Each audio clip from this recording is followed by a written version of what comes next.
আমি বাংলার দুঃখী মানুষের নেত্রী, বাংলার মানুষের আস্থার ঠিকানা, বিশ্বাসের ঠিকানা দেশরত্ন মাননীয় প্রধানমন্ত্রী অনুগ্রহ করিয়া বলিবেন কি, অতীতে পবিত্র ঈদ উল ফিতরের সময় রাস্তাঘাটে অনিয়ম, বিশৃঙ্খলা, যাত্রী হয়রানি, তীব্র যানজট, বাড়ি ফেরত মানুষদেরকে দিনের পর দিন প্রশ্নটি পড়বেন মাননীয় সদস্য। দিনের পর দিন রাস্তায় অবস্থান করতে হতো। ঈদ উৎসবে যেতে তাদেরকে বিভিন্ন বাধার সৃষ্টি হতো। আমি মাননীয় প্রধানমন্ত্রী বঙ্গবন্ধুর কন্যার নিকট সবিনয় জানতে চাই, এই যানজট মুক্ত বাংলাদেশ, এই বাংলাদেশকে আপনি কেমন করে ঈদ উল ফিতরের সময় নির্বিঘ্নে নিশ্চিন্তে বাংলার জনগণকে। মাননীয় সদস্য, আপনি কোথা থেকে পড়ছেন? আপনি তারকা চিহ্নিত আমার প্রশ্ন 1। প্রশ্নটি হলো, মাননীয় প্রধানমন্ত্রীর নিকট জানতে চাই কি কি ব্যবস্থা গ্রহণের ফলে জনগণ এই সুফল পেয়েছেন, নির্বিঘ্নে ওনারা ঈদ উৎসব পালন করতে গ্রামের বাড়িতে যেতে পেরেছেন এবং নির্বিঘ্নে। এটাই তো পরিচিত। এই তো মাননীয় প্রধানমন্ত্রী অনুগ্রহ করিয়া বলিবেন কি, সম্প্রতি পবিত্র ঈদ উল ফিতরের সময় ঈদ করিতে সারা দেশের মানুষ যানজট মুক্ত ভাবে ঘরে যাওয়া এবং ছুটি শেষে কর্মস্থলে আসিতে পারিয়াছে, কি কি ব্যবস্থা গ্রহণের ফলে জনগণ এই সুফল পেয়েছে? আপনাকে ধন্যবাদ মাননীয় স্পিকার। ধন্যবাদ মাননীয় সদস্য। তারকা চিহ্নিত প্রশ্ন 1 সংসদে উত্থাপিত হল। মাননীয় প্রধানমন্ত্রী। ধন্যবাদ মাননীয় স্পিকার। মাননীয় স্পিকার, আপনার মাধ্যমে মাননীয় সংসদ সদস্যকে আমি ধন্যবাদ জানাচ্ছি। আধুনিক প্রযুক্তি নির্ভর ও টেকসই মহাসড়ক নেটওয়ার্ক নির্মাণ এবং নিরাপদ ও যানজটমুক্ত যোগাযোগ ব্যবস্থা নিশ্চিতকরণের লক্ষ্যে বর্তমান সরকার বহুমুখী পরিকল্পনা নিয়ে কাজ করে যাচ্ছে। ইতিমধ্যে অনেক প্রকল্প বাস্তবায়িত হয়েছে, যার সুফল দেশবাসী পাচ্ছে। পবিত্র ঈদ উল ফিতরের সময় দেশবাসী যানজট মুক্তভাবে বাড়ি যেতে পেরেছে এবং ছুটি শেষে কর্মস্থলে ফিরে আসতে পেরেছে, যা শহর এবং গ্রামের যোগাযোগ উন্নয়নের প্রমাণক। এবারের ঈদ উল ফিতর উদযাপন উপলক্ষে মানুষের নির্বিঘ্ন নিরাপদ যাতায়াত নিশ্চিত করতে সরকারের গৃহীত ব্যবস্থা সমূহ হল: বঙ্গবন্ধু এক্সপ্রেসওয়ে, পদ্মা বহুমুখী সেতু ও পদ্মা সেতুতে রেল যোগাযোগ চালু হওয়ায় দেশের দক্ষিণ পশ্চিম অঞ্চলের মানুষ যানজট মুক্ত পরিবেশে ঈদ যাত্রা সম্পন্ন করতে পেরেছে। দেশের সড়ক মহাসড়কে ঈদে ঘরমুখ ও কর্মস্থলমুখ যাত্রীদের যাতায়াত নিরাপদ ও নির্বিঘ্ন করতে সড়ক ও মহাসড়কগুলোতে ফিটনেসবিহীন যানজট চলাচল কঠোরভাবে নিয়ন্ত্রণ করা হয়েছে। ঈদের 3 দিন আগে ও পরে ঢাকার বাহিরতে ট্রাক, কাভার্ড ভ্যান প্রবেশ নিষেধ ও ইন্টারসেকশন ম্যানেজমেন্টের গুরুত্ব প্রদান করা হয়। হাইওয়ে পুলিশ ও পুলিশের অন্যান্য ইউনিট কর্তৃক ড্রোন সহ অন্যান্য আধুনিক প্রযুক্তি ব্যবহার করে আগাম তথ্য সংগ্রহ করে যানজট মোকাবেলার জন্য অগ্রিম ব্যবস্থা গ্রহণ করা হয়। যানজট প্রবণ এলাকাগুলোতে অতিরিক্ত ফোর্স মোতায়েন করা হয়েছে এবং পুলিশের ঊর্ধ্বতন কর্মকর্তাগণ কর্তৃক সার্বক্ষণিকভাবে তাদের কার্যক্রম তদারকি করা হয়। রাজধানী ঢাকা হতে বহির্গমনের পথসমূহ সংস্কার সহ প্রশস্তকরণ করা হয়েছে, যার ফলে নিরবিচ্ছিন্নভাবে যাত্রীবাহী যানসমূহ চলাচল করতে পেরেছে। যেমন ঈদকে সামনে রেখে ঢাকা থেকে বহির্গমনের পথসমূহ যেমন Dhaka bypass, Madanpur, Bhulta, Bhogra, Nabinagar, Chandra, Dhaka Joydebpur, Mymensingh, Dhaka Bhogra, Chandra, Elenga, Hatikamrul, Bogura, Rangpur, Dhaka Sylhet corridor, Dhaka Chattogram highway, Dhaka Gopalganj, Khulna মহাসড়ক সমূহে নিরাপদ ও নির্বিঘ্ন যান চলাচলের জন্য প্রয়োজনীয় মেরামত ও সংস্কার কাজ সম্পন্ন করা হয়। ঢাকা বাইপাস, মদনপুর, ভুলতা, ভোগড়া সড়কের ধীরাশ্রম ও মীরের বাজারের সমাপ্তকৃত ওভারপাসগুলোর বিটুমিনাস কাজ সম্পন্ন করে জরুরি ভিত্তিতে যান চলাচলের জন্য উন্মুক্ত করা হয়। নবীনগর চন্দ্রা সড়কে বাংলাদেশ সেতু কর্তৃপক্ষ হতে বাস্তবায়নাধীন আশুলিয়া এলিভেটেড এক্সপ্রেসওয়ে প্রকল্পের সাথে নিবিড় সমন্বয় বজায় রেখে যথাযথ কনস্ট্রাকশন সেফটি বজায় রেখে ট্রাফিক প্রবাহ নিশ্চিত করার প্রয়োজনীয় ব্যবস্থা গ্রহণ করা হয়।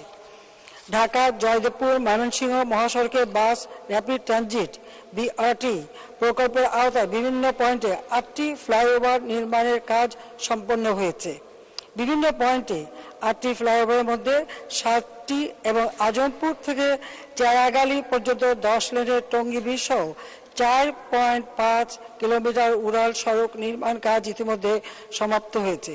এর মধ্যে 17 জুন 2023 তারিখে 4.5 কিলোমিটার বিশিষ্ট টঙ্গী ব্রিজ এবং সম্প্রতি গত 24 মার্চ 2024 তারিখে বিআরটি প্রকল্পের আওতায় নির্মিত 7টি ফ্লাইওভার এয়ারপোর্ট 1, এয়ারপোর্ট 2, জসিমউদ্দিন ইউটার্ন 1, গাজীপুরা ইউটার্ন 2, উন্মুক্ত বিশ্ববিদ্যালয়, ভোগড়া ও চৌরাস্তা ফ্লাইওভার যান চলাচলের জন্য উন্মুক্ত করা হয়েছে, যা এই পথে যাতায়াতকারী যাত্রীদের যানজট মুক্ত এবং ভোগান্তবিহীন ঈদ যাত্রায় সহায়তা করেছে। ঢাকা তথা ভোগড়া চন্দ্রা এলেঙ্গা চলমান পারফরমেন্স বেসড মেইনটেন্যান্স কন্ট্রাক্টের আওতায় রক্ষণাবেক্ষণ কাজ যথাযথভাবে সম্পন্ন করা হয়। এলেঙ্গার হাতিকরনুল বগুড়া রংপুর মহাসড়কে ঈদকে সামনে রেখে গত 6 এপ্রিল 2024 তারিখে উক্ত সড়কে চলমান সাসেক্স সড়ক সংযোগ প্রকল্প 2 এর আওতায় সমাপ্তকৃত 8টি ওভারপাস ও 2টি সেতু যান চলাচলের জন্য উন্মুক্ত করা হয়।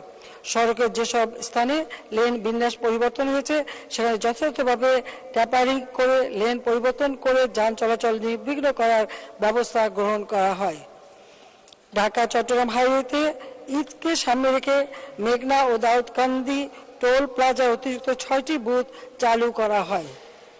মাঠ পর্যায়ের কর্মকর্তা কর্মচারীগণ সার্বক্ষণিক কর্মস্থলে অবস্থান করে ট্রাফিক পুলিশ, হাইওয়ে পুলিশ, জেলা প্রশাসনের সাথে সমন্বয় করে যানজট প্রবণ অংশে সুশৃঙ্খলভাবে যান চলাচল নিশ্চিতকরণে প্রচেষ্টা অব্যাহত রাখেন। ঈদ উপলক্ষে সড়ক পরিবহন ও সেতু মন্ত্রণালয়ের সড়ক পরিবহন ও মহাসড়ক বিভাগ কর্তৃক বিআরটি এর সদর কার্যালয়ে গঠিত কেন্দ্রীয় নিয়ন্ত্রণ কক্ষে গত 4/4/2024 তারিখ থেকে 16/4/2024 তারিখ পর্যন্ত সারা দেশের পরিবহন ব্যবস্থা 24 ঘণ্টাব্যাপী সার্বক্ষণিক মনিটরিং করা হয়। কেন্দ্রীয় নিয়ন্ত্রণ কক্ষের মাধ্যমে সিসিটিভি, টিভি চ্যানেল ইত্যাদির মাধ্যমে সারা দেশে বিভিন্ন জাংশন, চৌরাস্তা ও যানজটপূর্ণ এলাকা নিয়মিত পর্যবেক্ষণ করা হয়েছে। কোনো স্থানে যানজট সৃষ্টি হওয়া মাত্রই জেলা প্রশাসন ও পুলিশের সাথে যোগাযোগ করে যান চলাচল স্বাভাবিক করার উদ্যোগ গ্রহণ করা হয়েছে। এছাড়া কোনো স্থানে সড়ক দুর্ঘটনা সংঘটিত হলে জেলা প্রশাসন ও পুলিশকে অবহিত করে সড়ক দুর্ঘটনায় পতিত যানবাহন সড়ক থেকে অপসারণের মাধ্যমে যান চলাচল স্বাভাবিক করা হয়েছে। পবিত্র ঈদ উল ফিতর 2024 উপলক্ষে বিআরটিসির বাসে যাত্রী সাধারণের যাতায়াত সুবিধার্থে সারা দেশের বিভিন্ন রুটে নিয়মিত 652টি বাস এবং ঈদ স্পেশাল সার্ভিস হিসেবে 588টি বাস মোট 1240টি বাস সারা দেশে পরিচালন করা হয়েছে।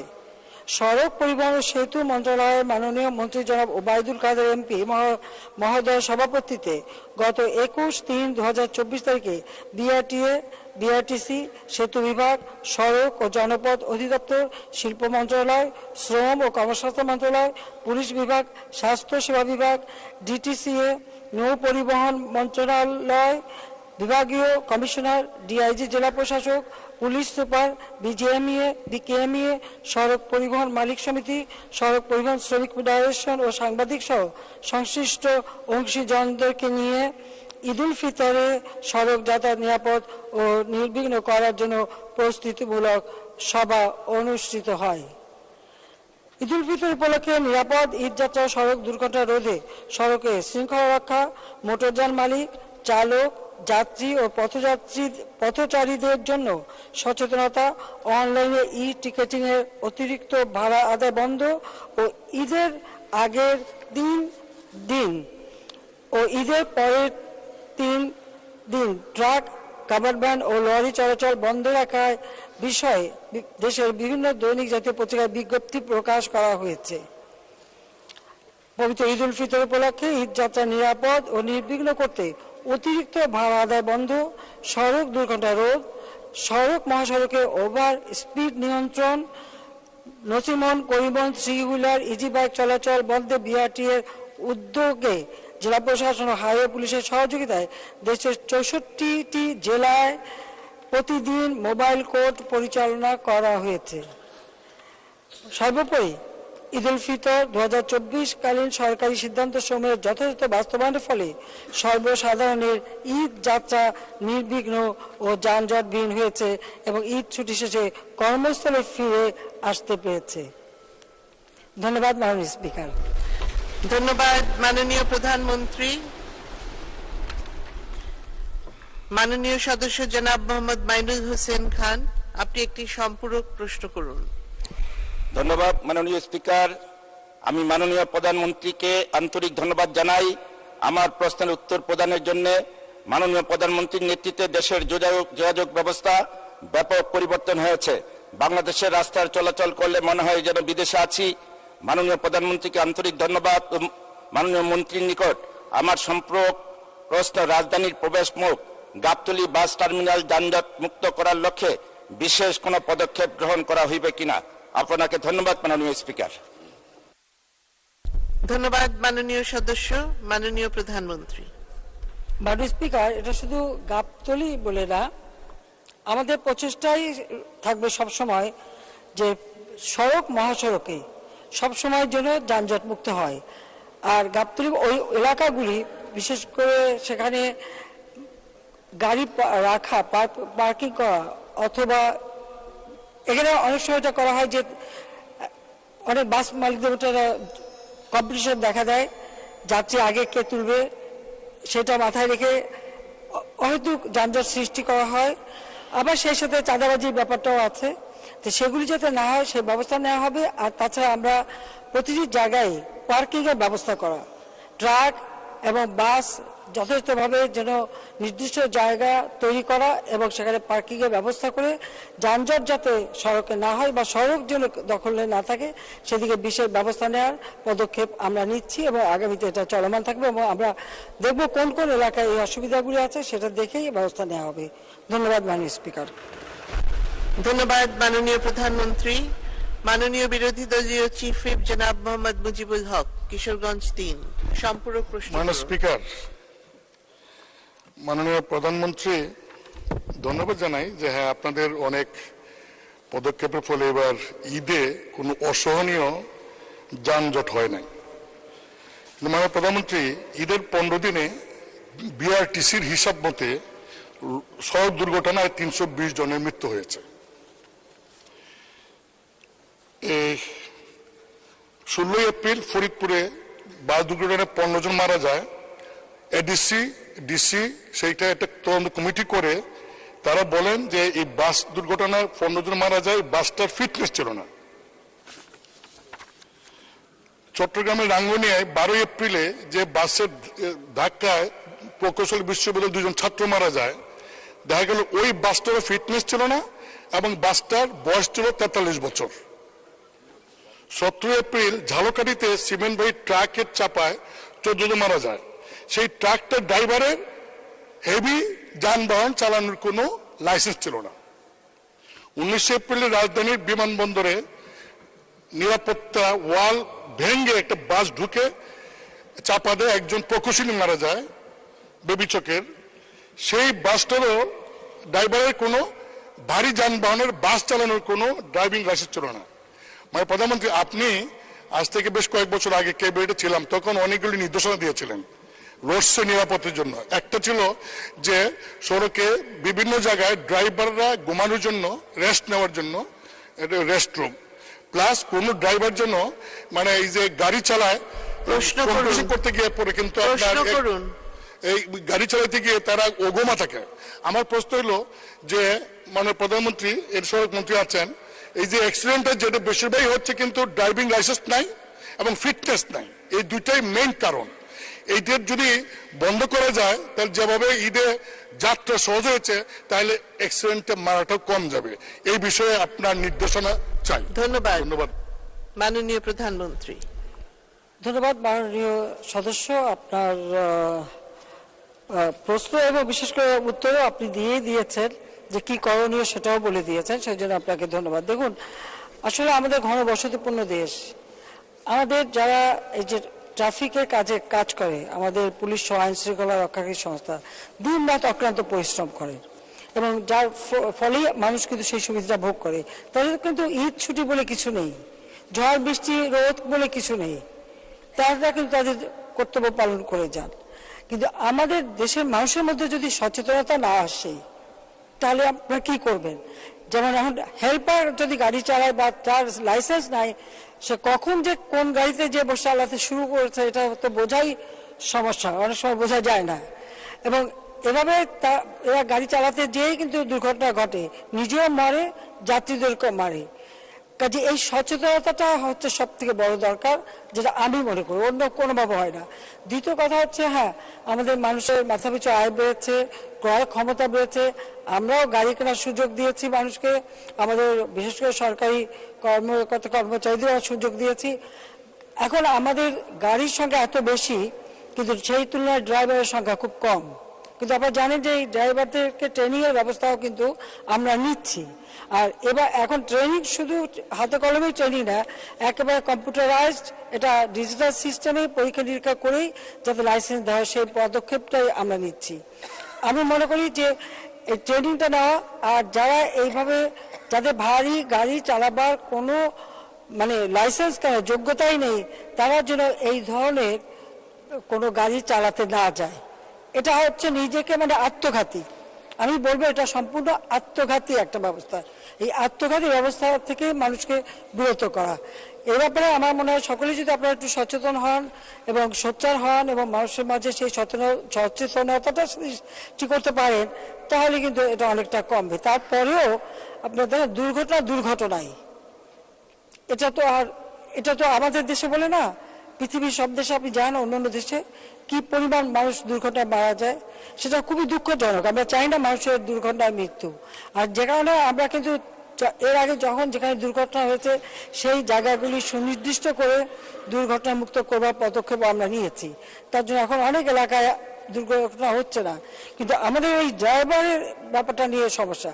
তবে ড্রাইভারকে তাদের দীর্ঘ সময় যাতে একটানা গাড়ি চালাতে না হয়, এর জন্য আমরা কিন্তু একটা হিসাব মতো কয়েক কিলোমিটার পর আমরা এই ধরনের একটা তাদের শান্তি বিনোদনের জন্য সে ব্যবস্থা কিন্তু আমরা নিচ্ছি, যাতে করে সেখানে তার যে বাস বা ড্রাইভার ট্রাক বা গাড়ি রেখে কিছু বিশ্রাম নিতে পারবে এবং পরে আবার চালাতে পারবে।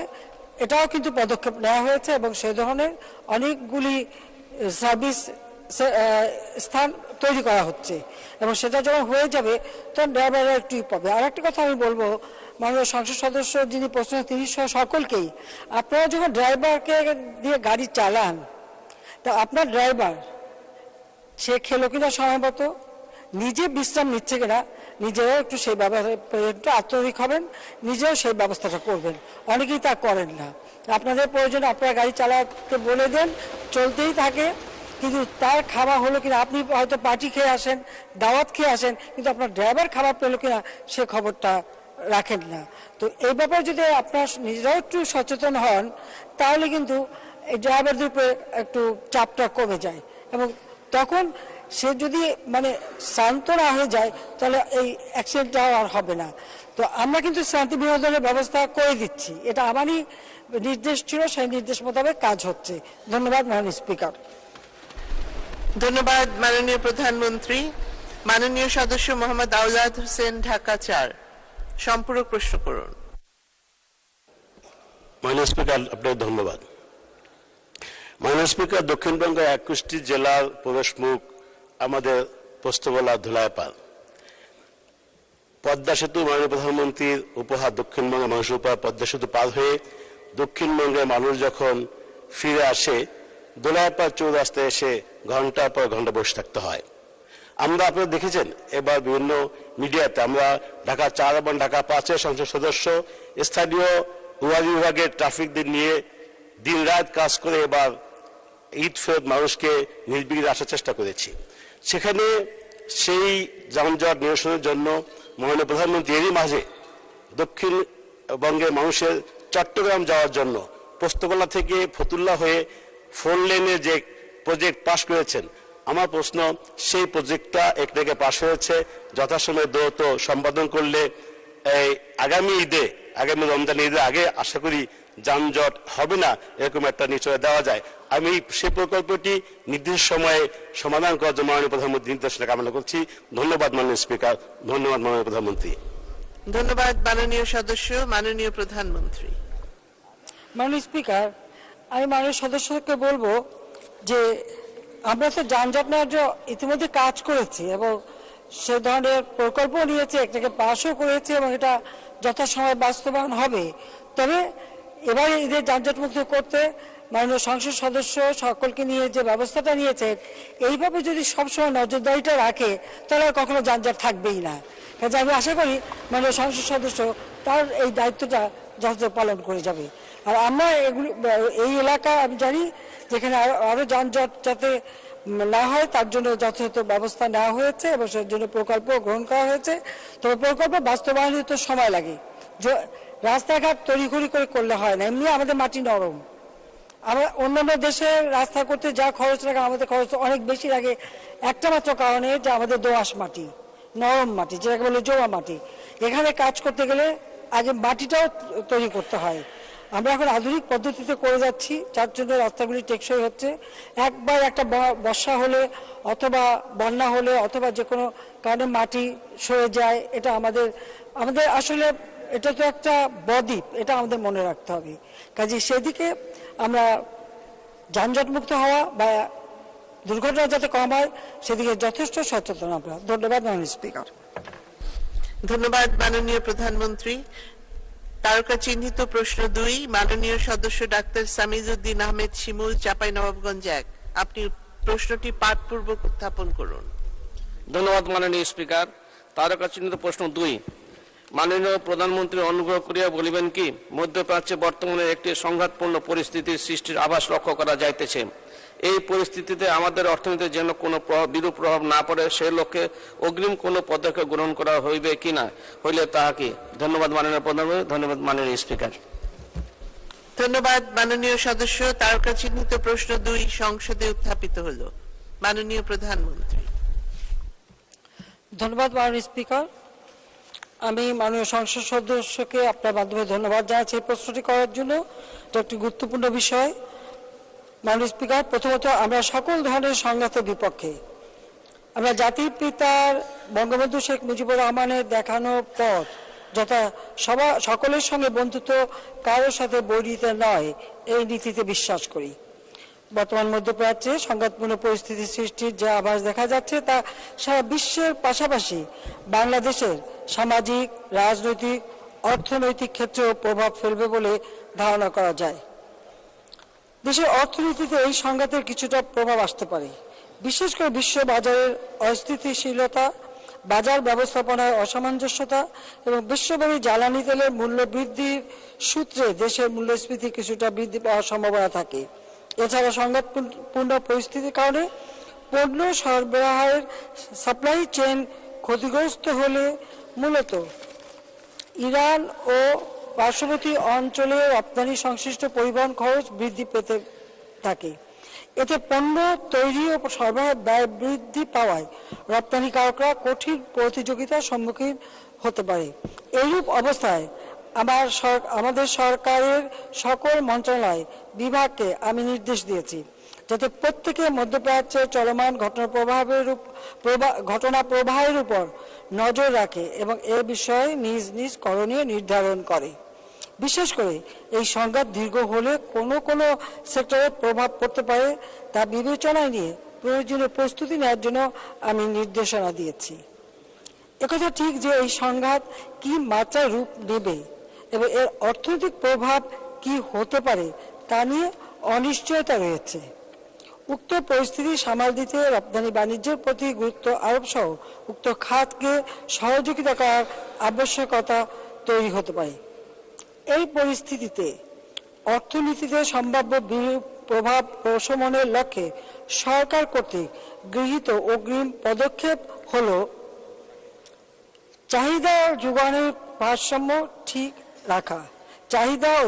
ভারসাম্য ঠিক রাখা, প্রবাসীদের রেমিটেন্স প্রদানের জন্য কোনো সমস্যার সম্মুখীন না হয় সেই উদ্দেশ্যে রেমিটেন্স প্রদান সহজীকরণ করা হয়েছে এবং রেমিটেন্স প্রদানে উৎসাহিত করার লক্ষ্যে 2.50% নগদ প্রণোদনা ও 22 অক্টোবর 2023 হতে কার্যকর ব্যাংকগুলো দ্বারা অতিরিক্ত আরও 2.50% যে প্রণোদনা প্রদান করা হচ্ছে তা অব্যাহত রাখা, রপ্তানিমুখী প্রতিষ্ঠানসমূহকে অধিকতর অভিঘাত সহনশীল করার পাশাপাশি দেশের রপ্তানিমুখী শিল্পের বিকাশ ও প্রসারের চলমান ধারা অব্যাহত রাখার লক্ষ্যে পর্যাপ্ত তারল্য নিশ্চিত করবে সহজ শর্তে যে রপ্তানি সহায়ক প্রাক অর্থায়ন তহবিল export facilitation pre finance fund গঠন করা হয়েছে তা অব্যাহত রাখা, নিকট ভবিষ্যতে সরবরাহ সংকটের ফলে সৃষ্ট মূল্যস্ফীতি নিয়ন্ত্রণের উদ্দেশ্যে অভ্যন্তরীণ উৎপাদন বাড়ানোর লক্ষ্যে অর্থনীতির অগ্রাধিকারমূলক খাতসমূহ যেমন কৃষি, সিএমএসএমই, বৃহৎ শিল্প ও সেবা খাতের জন্য গৃহীত স্বল্প সুদ ভিত্তিক পূর্ণ অর্থায়ন স্কিমসমূহ অব্যাহত রাখা। প্রসঙ্গত উল্লেখ্য, ইতোপূর্বে কোভিড-19 মহামারী প্রাদুর্ভাব ও রাশিয়া ইউক্রেন যুদ্ধের কারণে সৃষ্ট অর্থনৈতিক বিরূপ পরিস্থিতির মোকাবেলায় বাংলাদেশ ব্যাংক কর্তৃক কতিপয় পদক্ষেপ গ্রহণ করা হয়। ঋণ পরিশোধ সহজীকরণ তথা ঋণের অংশবিশেষ পরিশোধের মাধ্যমে ঋণ নিয়মিত রাখা, 3টি পর্যায়ে সরকার কর্তৃক ক্ষতিগ্রস্ত বৃহৎ শিল্প প্রতিষ্ঠান কর্তৃক গৃহীত ঋণের সুদ ভর্তুকি সুবিধা প্রদান, শিল্প প্রতিষ্ঠানের শ্রমিক কর্মচারীদের বেতন ভাতা প্রদানের লক্ষ্যে তহবিল সহায়তা প্রদান, রপ্তানি সহায়ক প্রাক অর্থায়ন তহবিল, প্রি শিপমেন্ট ক্রেডিট তহবিল সহ রপ্তানি ও বৈদেশিক মুদ্রা অর্জন অব্যাহত রাখার জন্য বিশেষ তহবিল গঠন, কৃষি, সিএমএসএমই সহ বিশেষ খাতসমূহকে সহায়তা প্রদানের লক্ষ্যে প্রাক অর্থায়ন পুনঃ অর্থায়ন তহবিল গঠন ইত্যাদি।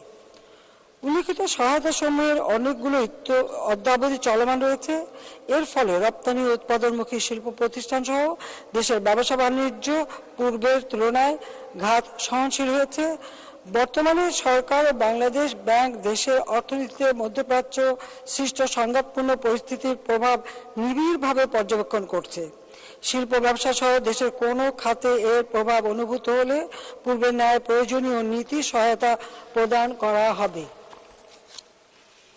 মধ্যপ্রাচ্যের সংঘাতপূর্ণ পরিস্থিতিতে ইরান পার্শ্ববর্তী হরমুজ প্রণালীতে জাহাজ চলাচল বিঘ্নিত হলে স্পট মার্কেটের এলএনজি সরবরাহে কিছুটা বিরূপ প্রতিক্রিয়া পড়তে পারে। পাশাপাশি জ্বালানি তেলের মূল্য বৃদ্ধি ও এলএনজির মূল্য বৃদ্ধির সম্ভাবনা রয়েছে। এ পরিপ্রেক্ষিতে দীর্ঘমেয়াদী চুক্তির আওতায় কাতারের প্রতিষ্ঠান হতে কাঙ্ক্ষিত পরিমাণ এলএনজি কার্গো আমদানি সম্ভব না হলে দীর্ঘমেয়াদী চুক্তির আওতায় আওতায় এবং ওমানের প্রতিষ্ঠান ও স্পট মার্কেটে হতে অতিরিক্ত এলএনজি আমদানির সুযোগ রয়েছে। দেশের গরিব ও নিম্ন আয়ের মানুষের জীবন যাত্রাকে স্বাভাবিক ও সচল রাখার জন্য সরকার দেশের সরকারি খাদ্য গুদামে আপদকালীন মজুদ গড়ে তোলার লক্ষ্যে ইতিমধ্যে অভ্যন্তরীণ ও বৈদেশিক উৎস থেকে পর্যাপ্ত পরিমাণ চাল গম সংগ্রহের কর্মসূচি গ্রহণ করেছে। অভ্যন্তরীণ উৎস হতে চাল সংগ্রহের লক্ষ্যে আগামী বোরো ও গম সংগ্রহ 2024 মৌসুমে সর্বমোট 15.75 আসলে এটা এখন 17 লক্ষ মেট্রিক টন খাদ্যশস্য সংগ্রহের লক্ষ্যমাত্রা নির্ধারণ করা হয়েছে। এর মধ্যে 5.00 লক্ষ মেট্রিক টন ধান ও 0.50 লক্ষ মেট্রিক টন গম সরাসরি কৃষকদের নিকট হতে সংগ্রহ করা হবে এবং 11.00 লক্ষ মেট্রিক টন সিদ্ধ চাউল, 1 লক্ষ মেট্রিক টন আতপ চাউল এবং চাউল কল ও মালিকগণের সহিত চুক্তি সম্পাদনপূর্বক সংগ্রহ করা হবে। এছাড়া 2023-24 অর্থ বছরে আন্তর্জাতিক কোটেশনের মাধ্যমে 4 লক্ষ মেট্রিক টন ও G2G ভিত্তিতে রাশিয়াতে 6 লক্ষ মেট্রিক টন সহ সর্বমোট 10 লক্ষ মেট্রিক টন গম, আমদানির চুক্তি সম্পাদিত হয়েছে। ইতিমধ্যে সম্পাদিত চুক্তির বিপরীতে প্রায় 5.87 লক্ষ মেট্রিক টন গম দেশে আনা হয়েছে। চুক্তির অবশিষ্ট গম স্বল্প সময়ের মধ্যে দেশে চলে আসবে।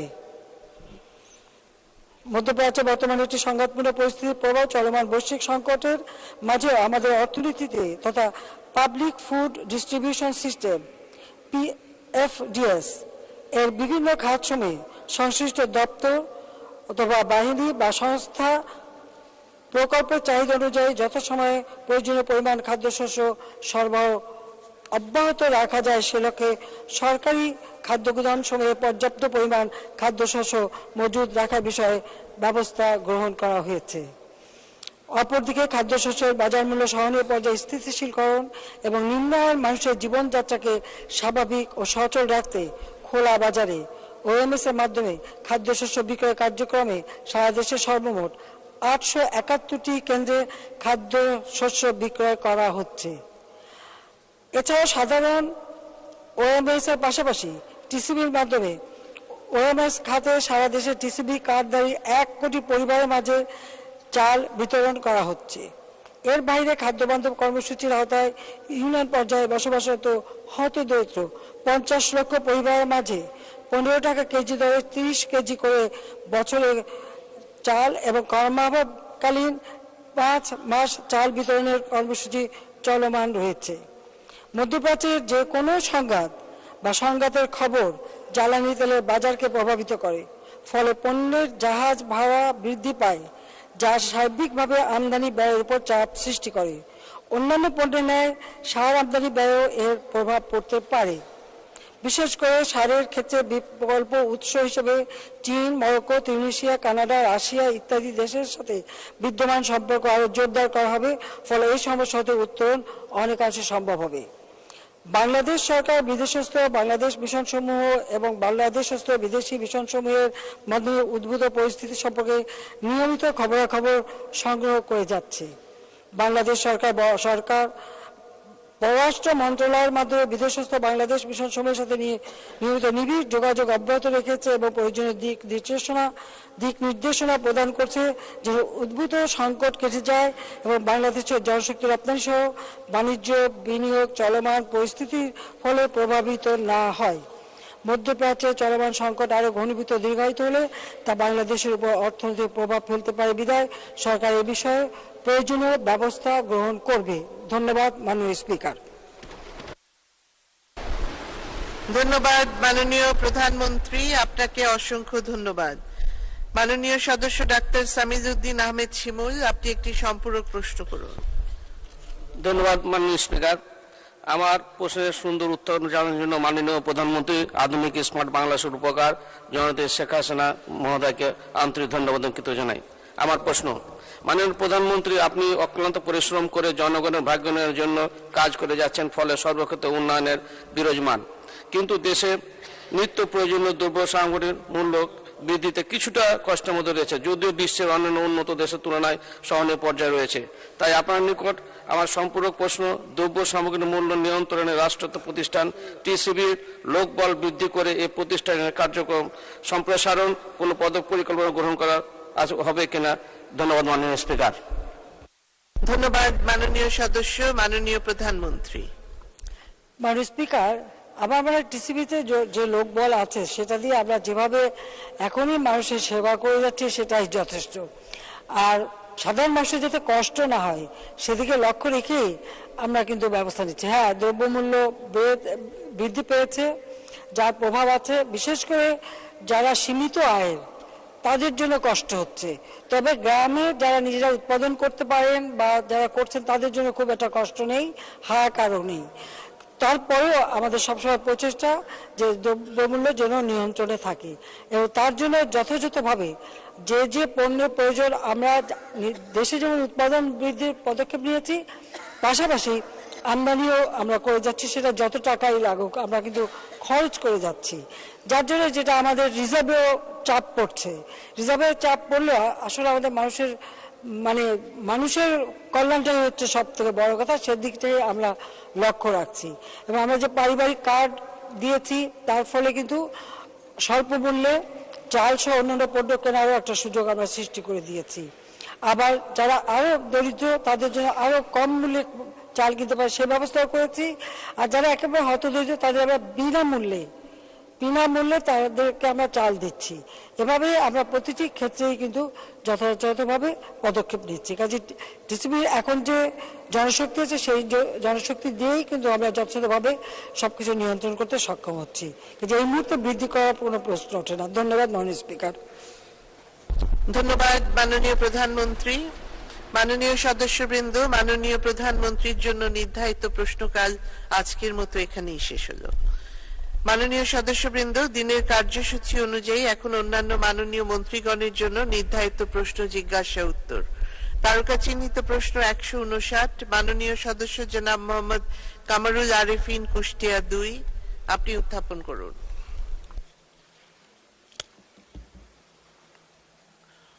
ধন্যবাদ মাননীয় স্পিকার।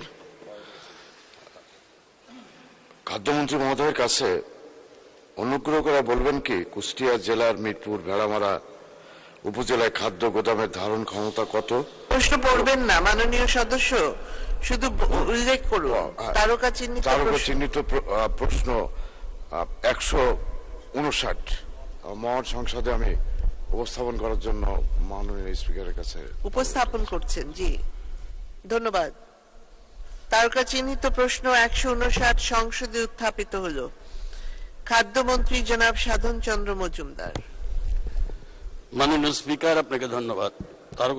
তারকা চিহ্নিত প্রশ্ন 159 এর উত্তর, কুষ্টিয়া জেলার মিরপুর উপজেলায় 500 মেট্রিক টনের 4টি এবং ভেড়ামারা উপজেলায় 500 মেট্রিক টনের 6টি সহ মোট 10টি খাদ্য গুদাম রয়েছে, যার মোট ধারণ ক্ষমতা 5000 মেট্রিক টন। উক্ত খাদ্য গুদামের ধারণ ক্ষমতা বৃদ্ধি ও আধুনিকীকরণ করিবার কোন পরিকল্পনা আপাতত সরকারের নেই। মাননীয় স্পিকার, আপনাকে ধন্যবাদ। ধন্যবাদ মাননীয় মন্ত্রী। মাননীয় সদস্য জনাব মোহাম্মদ কামারুল আরেফিন, আপনি একটি সম্পূরক প্রশ্ন করুন।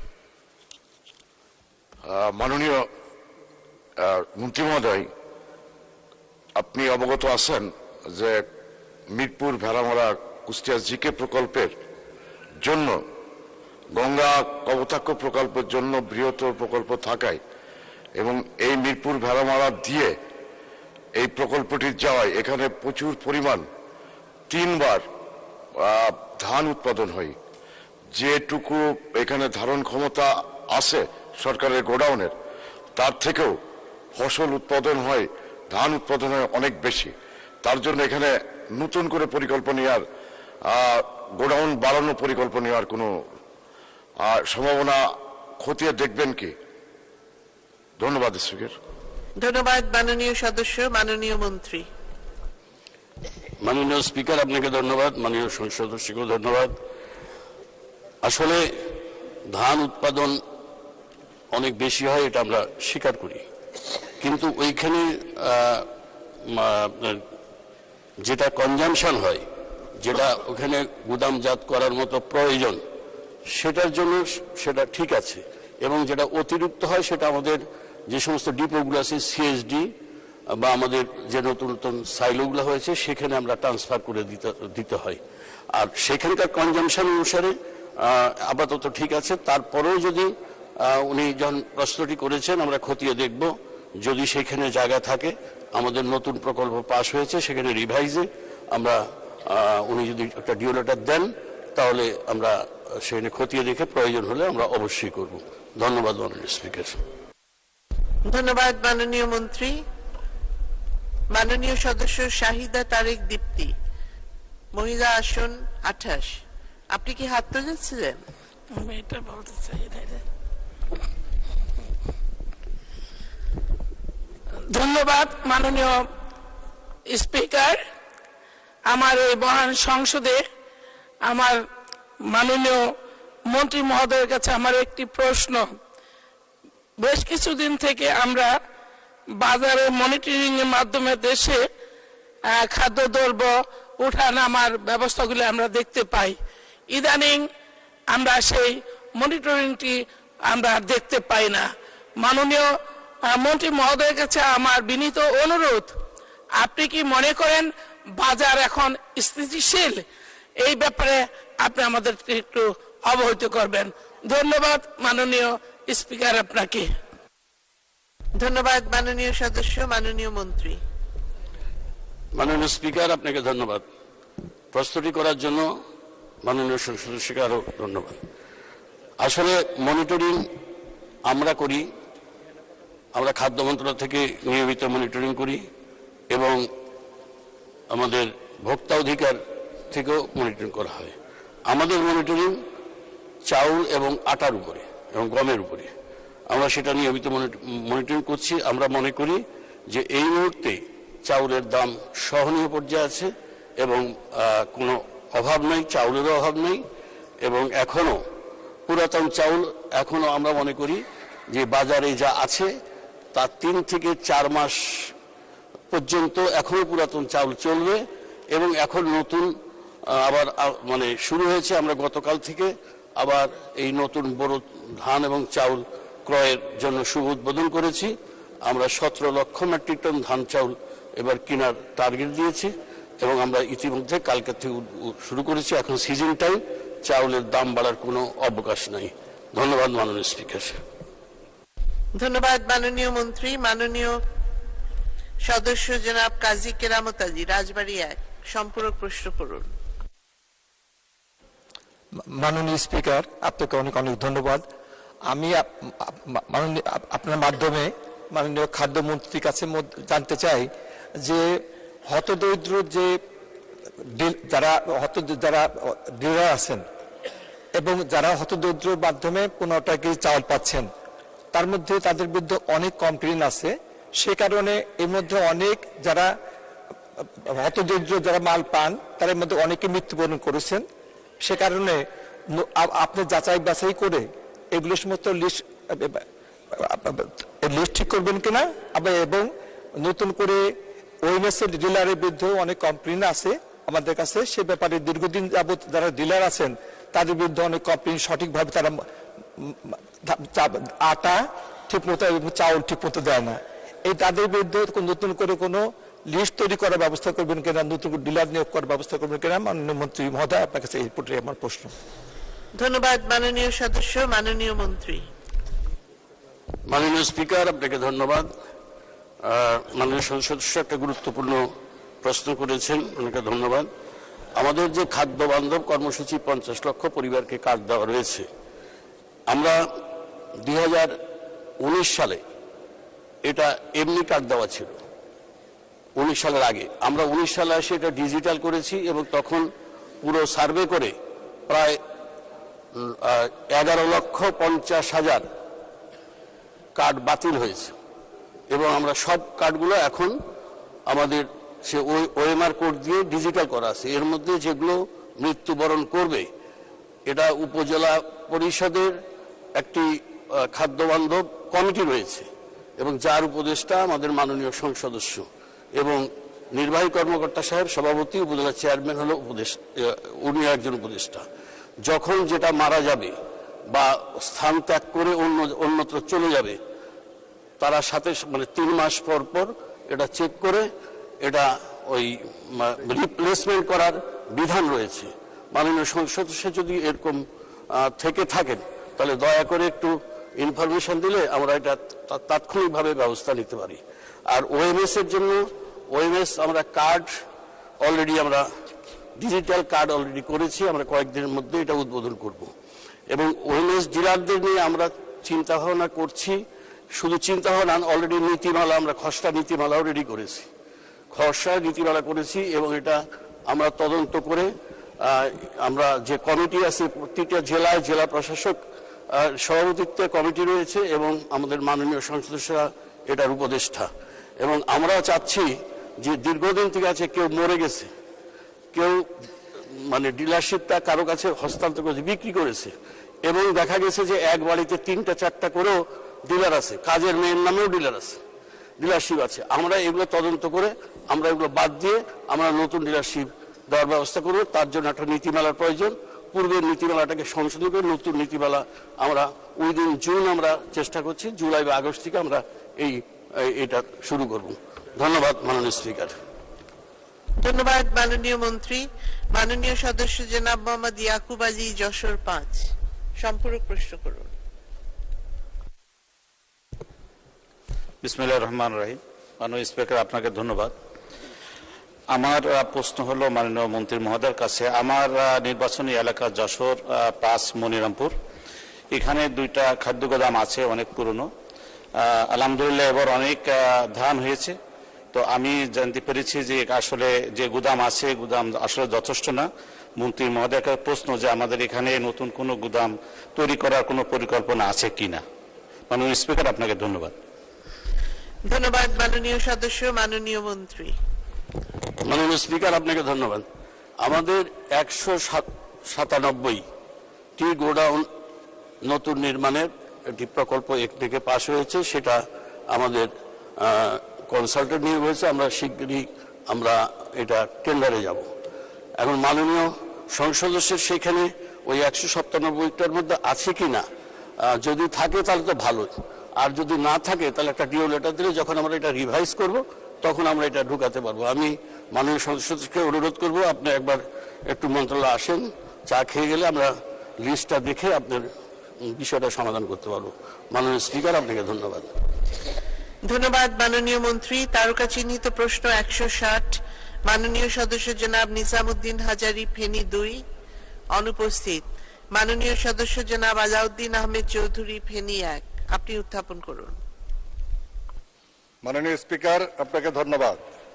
আমি আলাউদ্দিন আহমেদ চৌধুরী, সংসদ সদস্য 265, ফেনী 1, জনাব নিজামুদ্দিন হাজারি, সংসদ সদস্য 266, ফেনী 2 এর পক্ষ থেকে তারকাচিহ্নিত প্রশ্ন 160 মহান জাতীয় সংসদ উত্থাপন করলাম। ধন্যবাদ মাননীয় সদস্য। তারকা চিহ্নিত প্রশ্ন 160 সংসদে উত্থাপিত হলো। মাননীয় বাণিজ্য প্রতিমন্ত্রী জনাব আহসানুল ইসলাম টিটো। ধন্যবাদ মাননীয় স্পিকার। তারকা চিহ্নিত প্রশ্ন 160-এর উত্তর। মাননীয় সংসদ সদস্য, আপনাকেও ধন্যবাদ।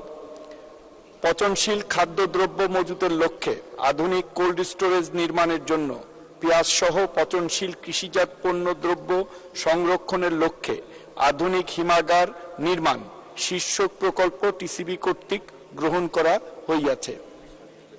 বাণিজ্য মন্ত্রণালয়ের আওতায় পেঁয়াজ সহ পচনশীল কৃষিজাত পণ্য সংরক্ষণের লক্ষ্যে আধুনিক হিমাগার নির্মাণ শীর্ষক প্রকল্পটি গ্রহণের নিমিত্তে ইতিমধ্যে ফিজিবিলিটি স্টাডি সম্পন্ন হইয়াছে। ফিজিবিলিটি স্টাডির প্রতিবেদন অনুযায়ী প্রকল্পটি আর্থিক ও অর্থনৈতিকভাবে feasible. Trading corporation of Bangladesh কর্তৃক মোট 42,886.11 লক্ষ টাকা সম্পূর্ণ জিওবি অনুদানে প্রকলিত ব্যয়ে মার্চ 2024 হইতে জুন 2027 মেয়াদে প্রকল্পটি বাস্তবায়নের প্রস্তাব করা হইয়াছে। টিসিবি কর্তৃক প্রকল্পের ডিপিপি প্রণয়ন করে মন্ত্রণালয়ে প্রেরণ করা হইয়াছে। প্রকল্পটি 100% জিওবির অনুদানে বাস্তবায়নের নিমিত্তে অর্থ বিভাগে অনুমতিপূর্ব গ্রহণের জন্য অর্থ বিভাগে প্রেরণের বিষয়টি প্রক্রিয়াধীন রয়েছে। অর্থ বিভাগের অনুমতি পাওয়া গেলে প্রকল্পটি বাস্তবায়ন করা হইবে। উল্লেখ্য, প্রকল্পের আওতায় ফরিদপুরে 10,000 মেট্রিক টন ধারণ ক্ষমতা সম্পন্ন একটি এবং পাবনা জেলায় 10,000 মেট্রিক টন ধারণ ক্ষমতা সম্পন্ন একটি হিমাগার নির্মাণ করা হবে। এতে সর্বমোট 20,000 মেট্রিক টন পেঁয়াজ অথবা পচনশীল কৃষিজাত পণ্য সংরক্ষণ করা যাবে। সংরক্ষিত পণ্যদ্রব্য দেশের বাজারে মূল্য নিয়ন্ত্রণে ভূমিকা রাখবে। মৌসুমের সময় পেঁয়াজ সহ পচনশীল কৃষিজাত পণ্য সংরক্ষণ করে কৃষকের ন্যায্য মূল্য প্রাপ্তি নিশ্চিতকরণ এবং লিন পিরিয়ডে সংকটকালীন সময়ে প্রান্তিক জনগণের নিকট বিক্রয়ের মাধ্যমে বাজার মূল্য নিয়ন্ত্রণে সহায়তা হইবে। ধন্যবাদ মাননীয় স্পিকার। ধন্যবাদ মাননীয় মন্ত্রী। মাননীয় সদস্য জনাব আলাউদ্দিন আহমেদ চৌধুরী, আপনি একটি সম্পূরক প্রশ্ন করুন। মাননীয় স্পিকার, আপনাকে ধন্যবাদ। মাননীয় স্পিকার, গত 6 মে বিভিন্ন জাতীয় পত্রিকা এবং 2টি টেলিভিশনের সচিত্র প্রতিবেদন বেরিয়েছে সীতাকুণ্ডের 570 হেক্টর জমিতে কৃষক ন্যায্য মূল্য না পাওয়ার কারণে, এমনকি হারভেস্টিং কস্ট না ওঠার কারণে ক্ষেতের টমেটো খেতেই পড়ছে। সেখানে 4 টাকা ছিল মূল্য। একই দিনে একই প্রতিবেদনে দেখা গিয়েছে ঢাকার পাইকারি বাজারে 12 টাকা এবং খুচরা বাজারে 40, 50 থেকে 60, 70 টাকা। তো বিষয়টি সারা বাংলাদেশে একই অবস্থা হচ্ছে।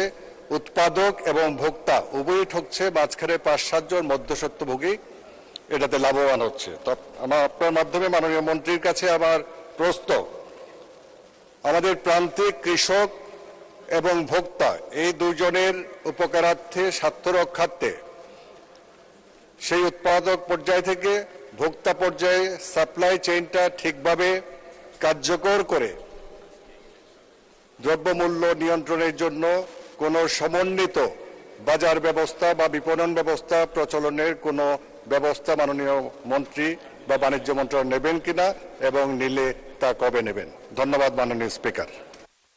ধন্যবাদ মাননীয় সদস্য। মাননীয় প্রতিমন্ত্রী। মাননীয় স্পিকার, আপনাকে ধন্যবাদ এবং মাননীয় সংসদ সদস্যকেও ধন্যবাদ। মাননীয় স্পিকার, আপনি জানেন যে মাননীয় প্রধানমন্ত্রীর নির্দেশে বাণিজ্য মন্ত্রণালয়, কৃষি মন্ত্রণালয় এবং খাদ্য মন্ত্রণালয় যৌথভাবে বাজার এই ব্যবস্থাপনাটাকে সুষ্ঠু করার জন্য কৃষি উৎপাদিত পণ্যগুলি কৃষি মন্ত্রণালয়ের কৃষি বিপণন অধিদপ্তর নামে একটা প্রতিষ্ঠান আছে, তার মাধ্যমে আমরা কৃষি উৎপাদিত পণ্যের দাম নির্ধারণ করে এবং সেটা যেন উৎপাদক থেকে ভোক্তা পর্যন্ত পৌঁছানোর জন্য যে সাপ্লাই চেনের কথাটা মাননীয় সংসদ সদস্য উল্লেখ করেন, নিরবিচ্ছিন্নভাবে জানি করতে পারি, সেই জন্য আমরা যৌথভাবে কার্যক্রম নেওয়া হচ্ছে এবং ভবিষ্যতেও আরো সুদৃঢ়ভাবে নেওয়া হবে। ধন্যবাদ মাননীয় স্পিকার। ধন্যবাদ মাননীয় মন্ত্রী। মাননীয় সদস্য জনাব এনামুল হক বাবুল, যশোর 4, সম্পূরক প্রশ্ন করুন।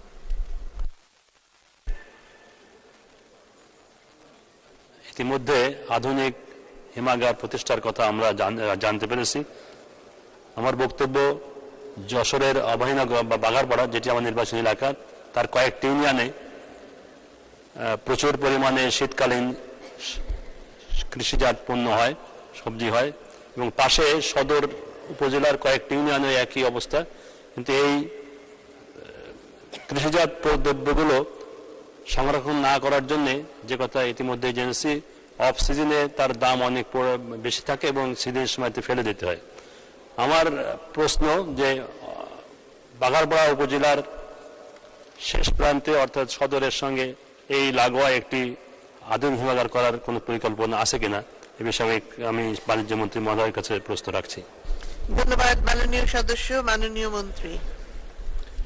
ধন্যবাদ মাননীয় স্পিকার এবং ধন্যবাদ মাননীয় সংসদ সদস্যকে।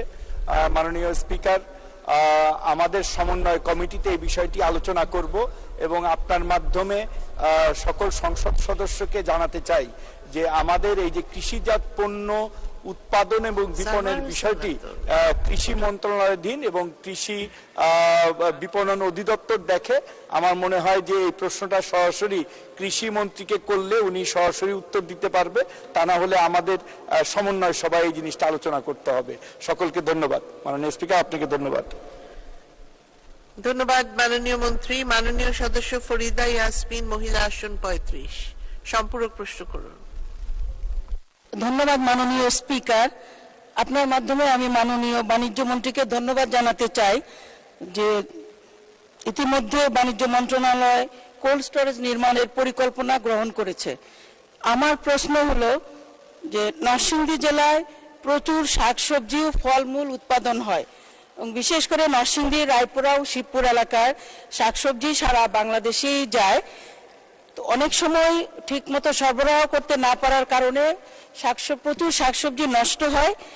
এলাকার জনগণের দাবি সেখানে একটি কোল্ড স্টোরেজ নির্মাণের।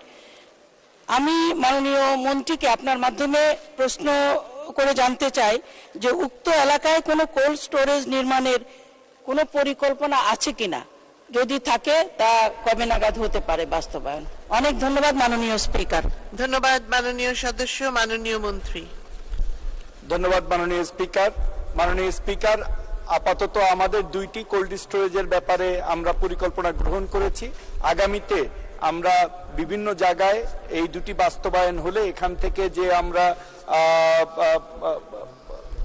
করতে পারবো, অভিজ্ঞতা অর্জন করতে পারবো, পরবর্তীতে দেশের বিভিন্ন জায়গায় সেইখানের কৃষি উৎপাদিত পণ্যের উপরে নির্ভর করে ফিজিবিলিটি স্টাডি করে যদি সেটা ফিজিবল হয় অবশ্যই আমরা দেশের বিভিন্ন জায়গায় একাধিক কোল্ড স্টোরেজের পরিকল্পনা আগামীতে ইনশাল্লাহ নিব। ধন্যবাদ মাননীয় স্পিকার। ধন্যবাদ মাননীয় মন্ত্রী। মাননীয় সদস্য জনাব সানোয়ার হোসেন সানু, শেরপুর 1, সম্পূরক প্রশ্ন করুন। ধন্যবাদ মাননীয় স্পিকার।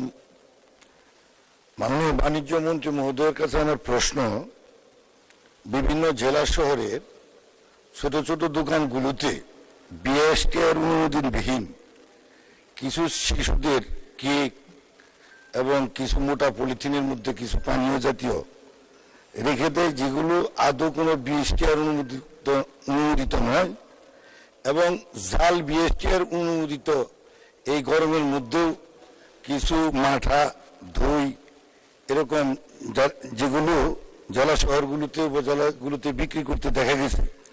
এই ব্যাপারে আমাদের মাননীয় বাণিজ্য মন্ত্রী মহোদয়ের কাছে আমার প্রশ্ন, এ ব্যাপারে কোনো পদক্ষেপ গ্রহণ করবেন কিনা? ধন্যবাদ মাননীয় স্পিকার। ধন্যবাদ মাননীয় সদস্য। মাননীয় মন্ত্রী। ধন্যবাদ মাননীয় স্পিকার। মাননীয় সংসদ সদস্য যে প্রস্তাবটা উত্থাপন করেছেন, আমি ওনাকে অনুরোধ করব, আপনারা জানেন যে প্রত্যেকটা উপজেলায় আমাদের উপজেলা নির্বাহী কর্মকর্তার মাধ্যমে আমাদের ভোক্তা অধিদপ্তর তার কার্যক্রম পরিচালনা করে, তাই এবং সেই উপজেলা পরিষদের একজন উপদেষ্টা হলো আমাদের মাননীয় সংসদ সদস্য। তা আমার মনে হয় উপজেলা কমিটিতে উনি যদি এই প্রস্তাবটা উত্থাপন করেন ইউনোর মাধ্যমে, আমরা আমাদের ভোক্তা অধিদপ্তরকে বলে দিব যে এইসব বিভিন্ন বাজারে উপজেলা লেভেলে যে বিএসটিআই অনুমোদনবিহীন এরকম কোনো পণ্য যদি বাজারজাত করে এবং সেটা যদি উপজেলা পর্যায়ে হয়, উপজেলা পর্যায়ের পরামর্শ কমিটির সিদ্ধান্ত নিয়ে ইউনো এটা বাস্তবায়ন করবে। আমরা এই ব্যাপারে পরামর্শ দিব। ধন্যবাদ মাননীয় স্পিকার। ধন্যবাদ মাননীয় মন্ত্রী। তারকা চিহ্নিত প্রশ্ন 161, মাননীয় সদস্য আব্দুল্লাহ নাহিদ নিগার, গাইবান্ধা 1, আপনি উত্থাপন করুন। ধন্যবাদ মাননীয় স্পিকার। আমি আব্দুল্লাহ নাহিদ নিগার, 29 গাইবান্ধা 1, তারকা চিহ্নিত প্রশ্ন 161 আপনার অনুমতিক্রমে এই মহান সংসদে উত্থাপন করলাম। ধন্যবাদ মাননীয় স্পিকার। ধন্যবাদ মাননীয় সদস্য। তারকা চিহ্নিত প্রশ্ন 161 সংসদে উত্থাপিত হলো। মাননীয় প্রবাসী কল্যাণ ও বৈদেশিক কর্মসংস্থান প্রতিমন্ত্রী জনাব শফিকুর রহমান চৌধুরী। ধন্যবাদ মাননীয় স্পিকার। মাননীয় সংসদ সদস্যের সদয় অবগতির জন্য জানানো যাচ্ছে যে বিদেশে কর্মী প্রেরণের একটি চলমান প্রক্রিয়া, এ খাতে গুরুত্ব অপরিসীম বিবেচনায় সরকার অধিক হারে বৈদেশিক কর্মসংস্থানের জন্য নানামুখী পদক্ষেপ গ্রহণ অব্যাহত রেখেছে। বাংলাদেশ হতে এ পর্যন্ত বিশ্বের 176টি দেশে কর্মী প্রেরণ করা হয়েছে। বর্তমান সরকার বৈদেশিক কর্মসংস্থান বৃদ্ধির লক্ষ্যে নিম্নরূপ পদক্ষেপ গ্রহণ করেছে। সরকারের কূটনৈতিক প্রচেষ্টায় দীর্ঘদিন পর বাংলাদেশের অন্যতম প্রধান শ্রমবাজার সংযুক্ত আরব আমিরাত, মালদ্বীপ, মালয়েশিয়া কর্মী প্রেরণ করা হয়েছে। ইতিমধ্যে বাংলাদেশ হতে কর্মী প্রেরণের বিষয়ে 18টি দেশের সাথে সমঝোতা চুক্তি স্বাক্ষরিত হয়েছে। নতুন নতুন দেশ যেমন Russia, Cambodia, সিসেলস, Herzegovina, Romania, Uzbekistan, Ukraine, Hungary, Poland, চীন ইত্যাদি দেশে বাংলাদেশ থেকে কর্মী প্রেরণ শুরু হয়েছে। আন্তর্জাতিক শ্রমবাজারের চাহিদা অনুযায়ী পুনঃপ্রশিক্ষণ এবং দক্ষতা উন্নয়নের মাধ্যমে ফেরত আসা কর্মীদের পুনরায় বিদেশে প্রেরণের উদ্যোগ নেওয়া হয়েছে।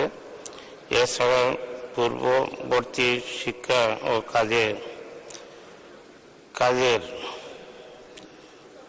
আরপিএল স্বীকৃতি এবং তার সনদ প্রদান করা হচ্ছে বলে ফলে বিদেশে নতুন কর্মসংস্থানের সুযোগ সৃষ্টি হয়েছে।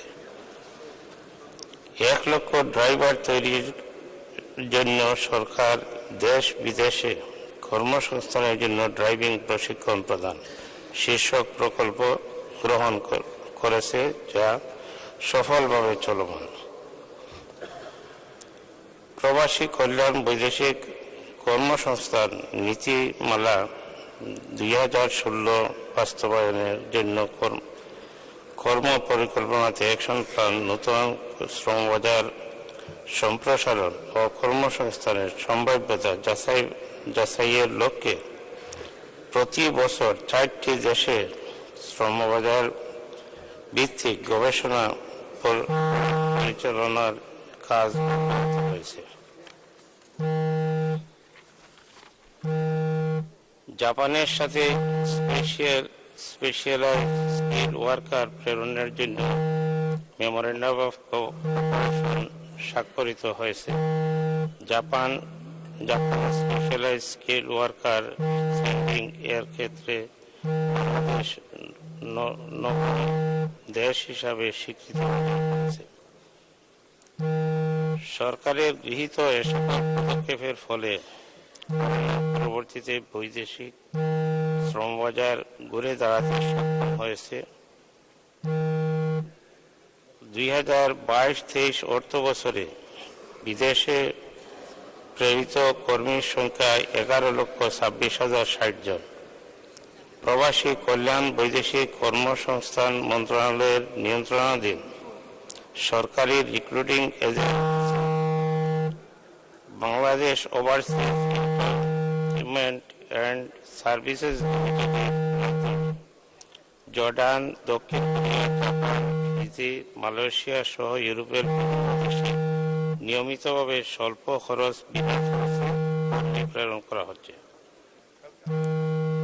প্রবাসী কল্যাণ বৈদেশিক কর্মসংস্থান মন্ত্রণালয়ের নিয়ন্ত্রণাধীন 104টি কারিগরি প্রশিক্ষণ কেন্দ্র, 6টি ইনস্টিটিউট অফ মেরিন টেকনোলজিতে 55টি ট্রেডে প্রশিক্ষণের মাধ্যমে দক্ষ জনবল গড়ে তোলা হচ্ছে। এসব দক্ষ জনবলের দেশ ও বিদেশে কর্মসংস্থান হচ্ছে। আপনাকে ধন্যবাদ মাননীয় স্পিকার। ধন্যবাদ মাননীয় মন্ত্রী। মাননীয় সদস্য আব্দুল্লাহ নাহিদ নিগার একটি সম্পূরক প্রশ্ন করুন। মাননীয় স্পিকার, আপনাকে ধন্যবাদ। সরকারিভাবে একপে নামক একটি সর্ববৃহৎ পেমেন্ট প্রসেসর আমাদের রয়েছে। এটিকে আরো উন্নত করে যদি ইউনিয়ন ডিজিটাল সেন্টার বা ইউডিসিতে চুক্তিবদ্ধ উদ্যোক্তাদের মাধ্যমে মোবাইল অর্থসেবা চালু করা যায়, তাহলে প্রবাসীগণ তাৎক্ষণিকভাবে নামমাত্র সেবা মূল্যে এবং অতি সহজে অর্থ পাঠাতে পারবেন, এবং এটা করতে পারলে বৈধ পথে বৈদেশিক মুদ্রা সংগ্রহে তাৎপর্যপূর্ণ সুবিধা সংযোজিত হবে এবং অবৈধ পথ নিরুৎসাহিত হবে।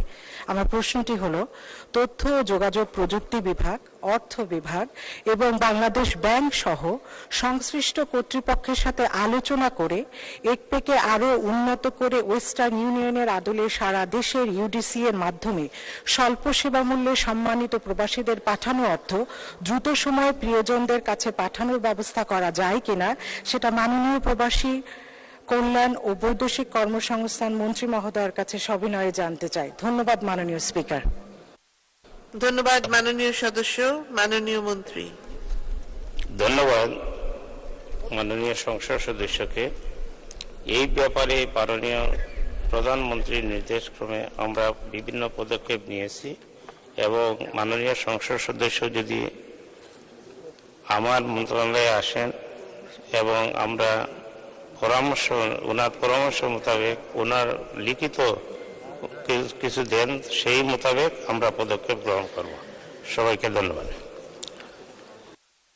ধন্যবাদ মাননীয় মন্ত্রী। মাননীয় সদস্য জনাব রফিকুল ইসলাম, চাঁদপুর 5 সম্পূরক প্রশ্ন করুন। মাননীয় স্পিকার, আপনার মাধ্যমে আমি প্রবাসী কল্যাণ ও বৈদেশিক কর্মসংস্থান মন্ত্রীর দৃষ্টি আকর্ষণ করছি। আমার এলাকার একজন ব্যক্তি প্রবাসে কাজ করতে গিয়েছিলেন, সেখানে মৃত্যুবরণ করেন। গত 1.5 মাস ধরে তার মরদেহ সৌদি আরবের একটি হাসপাতালের মর্গে আছে। আমার প্রশ্নটা হচ্ছে, মন্ত্রণালয়ের নামটি হলো প্রবাসী কল্যাণ এবং বৈদেশিক কর্মসংস্থান। কর্মসংস্থানের ক্ষেত্রে মন্ত্রণালয় ভালো কাজ করছে, কিন্তু একজন ব্যক্তি বিদেশে গিয়ে মৃত্যুবরণ করার পরে যদি 1.5 মাস ধরে তার মরদেহ দেশে আনতে না পারি, তাহলে কল্যাণের প্রশ্নটি প্রশ্নবিদ্ধ থেকে যায়। আমি এ বিষয়ে মন্ত্রণালয়ে চিঠি লিখেছি এবং অবশেষে আমি পররাষ্ট্র মন্ত্রণালয়ের মাননীয় মন্ত্রীর কাছেও লিখেছি। তার মন্ত্রণালয় থেকে সঙ্গে সঙ্গে সৌদি আরবে বাংলাদেশ দূতাবাসকে জানানো হয়েছে।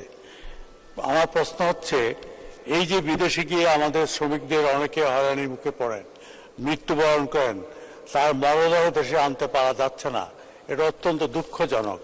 এবং গরিব পরিবারগুলো কিভাবে এই মরদেহ দেশে আনবে? আমি প্রবাসী কল্যাণ মন্ত্রীর দৃষ্টি আকর্ষণ করে বলবো, আপনারা এই বিষয়টি খতিয়ে দেখবেন। কোনো ব্যক্তির মৃত্যুর পর ওই দেশের আইন কানুন সমস্ত মেনে যত দ্রুত সম্ভব আপনারা মরদেহটি দেশে ফিরিয়ে এনে তার পরিবারের কাছে হস্তান্তর করবেন। ধন্যবাদ মাননীয় স্পিকার। ধন্যবাদ মাননীয় সদস্য। মাননীয় মন্ত্রী। ধন্যবাদ মাননীয় সংসদ সদস্য।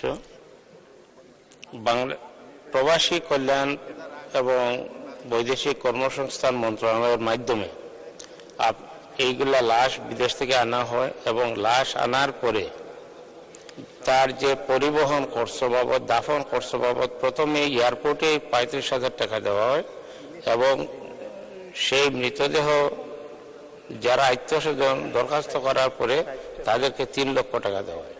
যদি লাশটা না আসে তাহলে আমি অনুরোধ করব, আপনি যদি আমার মন্ত্রণালয়ে একটা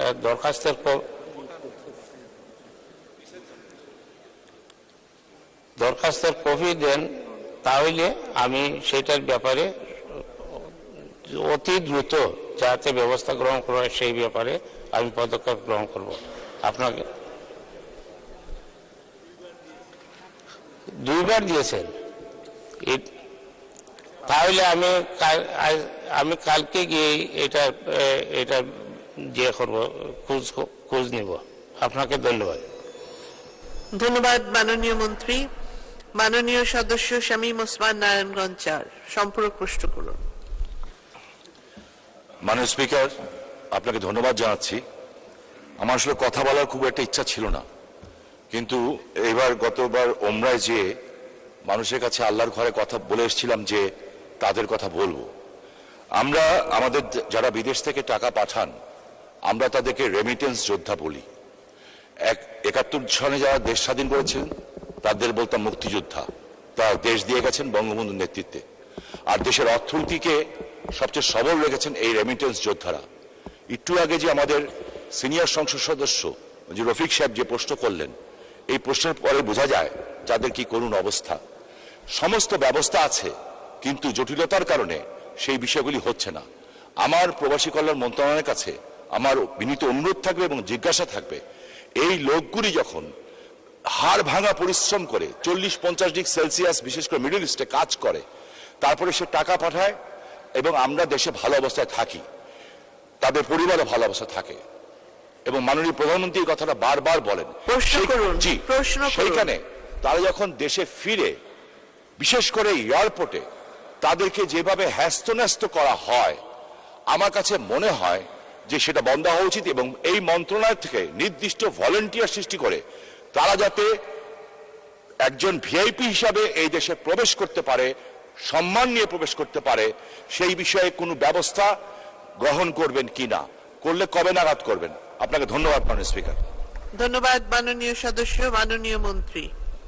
ধন্যবাদ মাননীয় সংসদ সদস্য।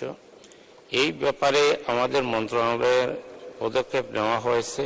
এয়ারপোর্টে আমাদের কর্মীরা আছে, বিদেশগামী যাত্রীদের ব্যাপারে ওদেরকে দেখাশোনা করে।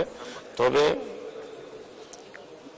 জনবলের সীমাবদ্ধতা আছে, যে কারণে হয়তো সঠিকভাবে দেখাশোনা হচ্ছে না।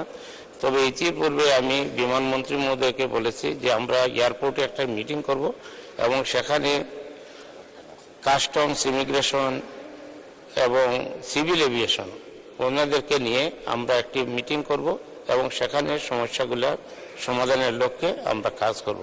আপনাকে ধন্যবাদ। ধন্যবাদ মাননীয় মন্ত্রী। মাননীয় সদস্য জনাব গোলাম সরওয়ার টুকু, বরগুনা 1, সম্পূরক প্রশ্ন করুন। স্পিকার, আপনাকে ধন্যবাদ।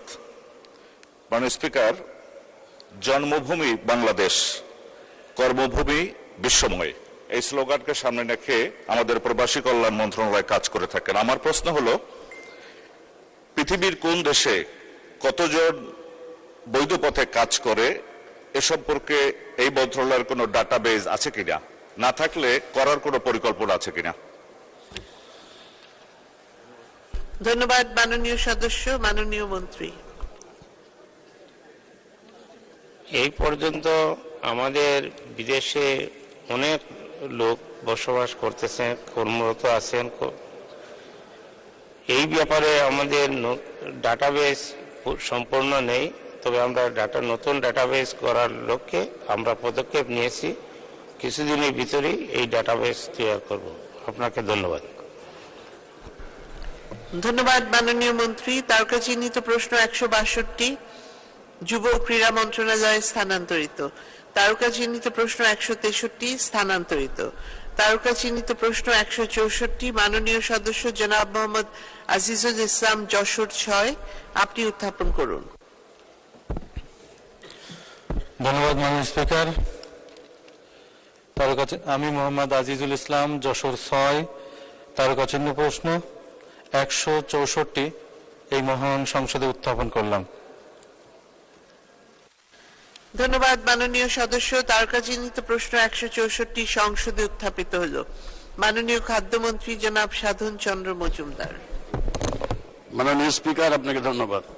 তারকা চিহ্নিত প্রশ্ন 164 উত্তর, বর্তমান যশোর জেলার কেশবপুর উপজেলায় 500 মেট্রিক টনের 4টি খাদ্য গুদাম রয়েছে, যার মোট ধারণ ক্ষমতা 2000 মেট্রিক টন। উক্ত খাদ্য গুদামের ধারণ ক্ষমতা বৃদ্ধি ও আধুনিক করিবার লক্ষ্যে কোনো পদক্ষেপ আপাতত সরকারের নেই। মাননীয় স্পিকার, আপনাকে ধন্যবাদ। ধন্যবাদ মাননীয় মন্ত্রী। মাননীয় সদস্য জনাব মোহাম্মদ আজিজুল ইসলাম, আপনি একটি সম্পূরক প্রশ্ন করুন। ধন্যবাদ মাননীয় স্পিকার।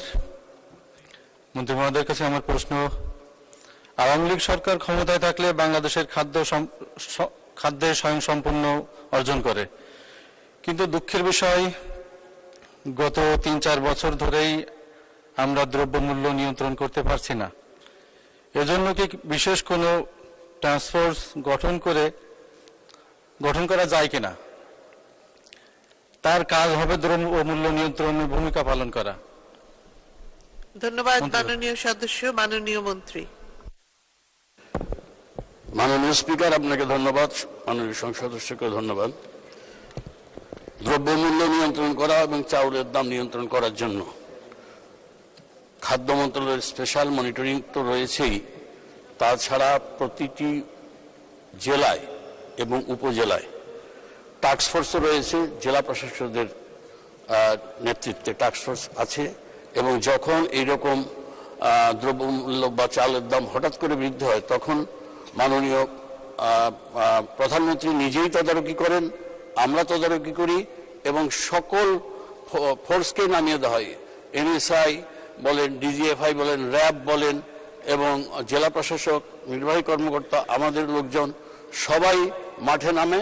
এবং ইতিমধ্যে আপনারা দেখেছেন যে আমরা যখন দায়িত্ব নিয়েছি, 11 তারিখে আমরা শপথ নিয়েছি, 12-13 তারিখ শুক্র শনি, 14 তারিখে দায়িত্ব নেওয়ার পরেই 15-16 তারিখ থেকেই আমরা কিন্তু মাঠে নেমেছি, বিভিন্ন জেলায় গিয়েছি, এবং আমরা এটার পদক্ষেপ নিয়ে আমরা একটা সাস্টেনেবল পজিশনে আমরা নিয়ে এসেছি। মাননীয় স্পিকার, আপনাকে ধন্যবাদ। ধন্যবাদ মাননীয় মন্ত্রী। মাননীয় সদস্য উম্মে কুলসুম স্মৃতি, গাইবান্ধা 3, সম্পূরক প্রশ্ন করুন।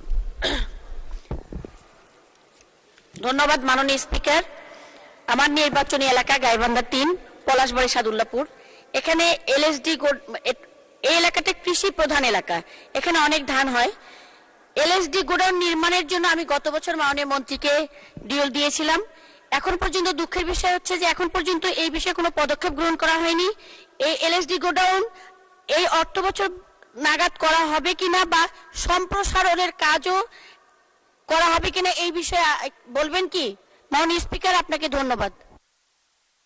মাননীয় স্পিকার, আপনাকে ধন্যবাদ এবং প্রশ্নকর্তাকেও ধন্যবাদ। আপনি ডিওলেটার দিয়েছেন এবং আমাদের 197টি নতুন যে গোডাউন নির্মাণ হচ্ছে সেই প্রকল্প পাশ হয়েছে এবং হয়তোবা আপনার কোনো সংসদ সদস্যদের ডিওলেটারকে ইগনোর করা হয়নি, সবগুলোই এর মধ্যে অন্তর্ভুক্ত করা হয়েছে। আপনি যদি ডিওলেটার দিয়ে থাকেন তাহলে অবশ্যই এটার মধ্যে অন্তর্ভুক্ত হয়েছে। আর এক বছরের মধ্যে একটা প্রজেক্ট পাস, তার মধ্যে সামনে নির্বাচন ছিল, এই নির্বাচন সব অতিক্রান্ত করে এক বছরের মধ্যে একটা প্রজেক্ট পাস করে গোডাউন নির্মাণ করা যায় না। তবে এই প্রজেক্ট পাস হয়েছে এবং এটার কার্যকাল 3 বছরের মধ্যে 197টি গোডাউন নির্মাণ করতে হবে। আমি আশা করি আপনার এই গোডাউনে যদি ডিওলেটার দিয়ে থাকেন তাহলে আপনার এটা আছে। একবার কাউকে পাঠালে বা আপনার পিএসকে পাঠালেও আপনার একটা কার্ড দিয়ে আমি দেখে নিতে পারি আপনারটা আছে কিনা। ধন্যবাদ। ধন্যবাদ মাননীয় মন্ত্রী। মাননীয় সদস্য AHM বদিউজ্জামান, বাগেরহাট 4, সম্পূরক প্রশ্ন করুন। মাননীয় স্পিকার, আমার প্রশ্ন মাননীয় মন্ত্রী মহোদয়ের কাছে। আমার নির্বাচনী এলাকা উপকূলীয় মোরেলগঞ্জ শরণখোলা। মোরেলগঞ্জ উপজেলাটি দেশের অন্যতম একটি বৃহত্তম উপজেলা, যার 16টি ইউনিয়ন, একটি পৌরসভা এবং মাঝখানে আমাদের পানগুচি নদী দ্বারা দ্বিখণ্ডিত, যে নদীর চওড়া প্রায় 1 কিলোমিটার। তাই আমাদের যে গোডাউনটি রয়েছে সেটি প্রয়োজনের তুলনায় খুবই অপ্রতুল। আপনাদের চলমান যে প্রকল্প রয়েছে সেটাকে সংশোধন করে আমার উপজেলায় আরেকটি গোডাউন নির্মাণ করার যায় কিনা। ধন্যবাদ মাননীয় সদস্য। মাননীয় মন্ত্রী। মাননীয় স্পিকার, আপনাকে ধন্যবাদ। এই প্রকল্পটি শুরু হলে যদি ওনারটা না থাকে আবার আমরা রিভাইজ তো করবই। আমার মনে হয় আপনি যদি একটা ডিওলেটার দিয়ে রাখেন, আর যেখানে যেখানে সংখ্যা কম আছে আমরা সেখানে নিয়েছি, এমনও হতে পারে যে আপনারটা থাকতেও পারে। তো সেই জন্য আমি বলবো যে আপনি একবার আসেন, একটা ডিওলেটার নিয়ে, যদি থাকে ভালো, না থাকলে আমরা রিভাইজে আমরা ঢুকাই দিয়ে আপনার ব্যবস্থা করে দিতে পারবো। মাননীয় স্পিকার, আপনাকে ধন্যবাদ। ধন্যবাদ মাননীয় মন্ত্রী। মাননীয় সদস্য ফরিদুন নাহার জায়েজি, মহিলা আসন 43, সম্পূরক প্রশ্ন করুন। মাননীয় স্পিকার, আপনাকে ধন্যবাদ। দেশের মোট উৎপাদন শতকরা 80% সয়াবিন উৎপাদিত হয় উপকূলীয় জেলা লক্ষ্মীপুরে। মাননীয় খাদ্যমন্ত্রী মহোদয় অনুগ্রহ করিয়া বলিবেন কি, সয়াবিন সহ অন্যান্য পচনশীল কৃষি পণ্য মজুদের লক্ষ্যে উপকূলীয় জেলা লক্ষ্মীপুরে আধুনিক কোল্ড স্টোরেজ নির্মাণের পরিকল্পনা সরকারের আছে কিনা? মাননীয় স্পিকার, আপনাকে ধন্যবাদ। ধন্যবাদ মাননীয় সদস্য। মাননীয় মন্ত্রী। মাননীয় স্পিকার, আপনাকে ধন্যবাদ। আমি মাননীয় সংসদ সদস্যের উদ্দেশ্যে বলতে চাই যে আমরা খাদ্য মন্ত্রণালয় শুধুমাত্র খাদ্যশস্য, ধান, চাউল, গম এগুলোর জন্য গুদাম নির্মাণ করি। এটা কৃষি মন্ত্রণালয় এবং বাণিজ্য মন্ত্রণালয়ের বিষয়। তবে আমার মনে হয় এটা কৃষি মন্ত্রণালয়কে যদি আপনি সরাসরি প্রশ্ন করেন তাহলে এটা সদুত্তর পাবেন। মাননীয় স্পিকার, আপনাকে ধন্যবাদ। ধন্যবাদ মাননীয় মন্ত্রী। তারকা চিহ্নিত প্রশ্ন 165, মাননীয় সদস্য জনাব পঙ্কজ নাথ, বরিশাল 4, আপনি উত্থাপন করুন। মাননীয় স্পিকার, আপনাকে ধন্যবাদ। মাননীয় স্পিকার, আমি তারকা চিহ্নিত প্রশ্ন 165 আপনার মাধ্যমে মাননীয় সংসদে উত্থাপন করছি। মাননীয় স্পিকার, ধন্যবাদ আপনাকে। ধন্যবাদ মাননীয় সদস্য। তারকা চিহ্নিত প্রশ্ন 165 সংসদে উত্থাপিত হল। মাননীয় বাণিজ্য প্রতিমন্ত্রী জনাব আহসানুল ইসলাম টিটো। ধন্যবাদ মাননীয় স্পিকার। মাননীয় সংসদ সদস্যকে ধন্যবাদ। তারকা চিহ্নিত প্রশ্ন 165 উত্তর। টিসিবির ডিলারদের সাধারণ মানুষের সহিত জুলুম ও স্বেচ্ছাচারিতার কোনো সুযোগ নেই। ডিলারগণের মাধ্যমে টিসিবির বিক্রয় কার্যক্রম স্থানীয় প্রশাসন তদারকি ও স্থানীয় জনপ্রতিনিধির সহযোগিতায় সম্পন্ন করা হইয়াছে। তবে কোনো ডিলারের বিরুদ্ধে অভিযোগ পাওয়া গেলে তদন্ত করিয়া দ্রুত ব্যবস্থা নেওয়া হচ্ছে এবং বিধি মোতাবেক শাস্তিমূলক ব্যবস্থা গ্রহণ করা হইয়া থাকে। ধন্যবাদ মাননীয় স্পিকার। ধন্যবাদ মাননীয় মন্ত্রী। মাননীয় সদস্য পঙ্কজ নাথ, আপনি একটি সম্পূরক প্রশ্ন করুন। মাননীয় স্পিকার, আপনাকে ধন্যবাদ। মাননীয় স্পিকার, মাননীয় মন্ত্রী মহোদয়ের বিনীত জিজ্ঞাসা, মাননীয় প্রধানমন্ত্রী জননেত্রী শেখ হাসিনার করোনা কাল থেকে মানবিক সহায়তা বিতরণ, ওএমএস এর মাধ্যমে পৌর এলাকায় খাদ্য বিতরণ, খাদ্য বান্ধব কর্মসূচির মাধ্যমে 10 টাকা 15 টাকায় চাল বিতরণ, টিসিবির মাধ্যমে একেবারে প্রান্তিক জনগোষ্ঠীর দোরগোড়ায় খাদ্যশস্য বা ন্যায্য মূল্য নিয়ে যাওয়া, এই যে মহতী উদ্যোগগুলো আমাদের মধ্যে কিছু লোকের কারণে এটি মানুষের কাছে ঠিক মতো পৌঁছতে পারছে না। আমি আমার নির্বাচনের কথা বলি, এই টিসিবির ডিলার আসলে কখন নিয়োগ হয়েছে এগুলো জানার কথা আমরা জানিও না। কমপ্লেইন আসে যে 2 বা 3 জন ডিলার, আমার 16টা ইউনিয়ন, মেহেন্দিগঞ্জে 16টা ইউনিয়ন, হিজলায় 6টা ইউনিয়ন, মেহেন্দিগঞ্জে আরেকটি পৌরসভা, 3 থেকে 4 জন ডিলার বলছে, 3 থেকে 4 জন ডিলার, আচ্ছা 3 থেকে 4 জন টিসিবি ডিলার পুরো এই 16টা ইউনিয়ন কভার করে, দিনে রাতে মধ্যরাতে, অর্থাৎ তাদের প্রবণতা হচ্ছে চুরিটা করা। রাতের বেলা ফজরের সময় টিসিবি চাউল দিতে হবে, এটা কেমন ডিলারশিপ? অথবা মধ্যরাতে চাউল দিতে হবে, টিসিবির কারণে কোথাও কোনো জবাবদিহিতা নাই। আমি মনে করি যে দয়া করে মাননীয় মন্ত্রী এই সকল দুর্নীতিবাজ স্বেচ্ছাচারী ডিলারদের বিরুদ্ধে কোনো ব্যবস্থা নেবেন কিনা, এটি আমার জিজ্ঞাসা মাননীয় মন্ত্রীর নিকট। ধন্যবাদ স্পিকার। ধন্যবাদ মাননীয় সদস্য। মাননীয় প্রতিমন্ত্রী। ধন্যবাদ মাননীয় স্পিকার।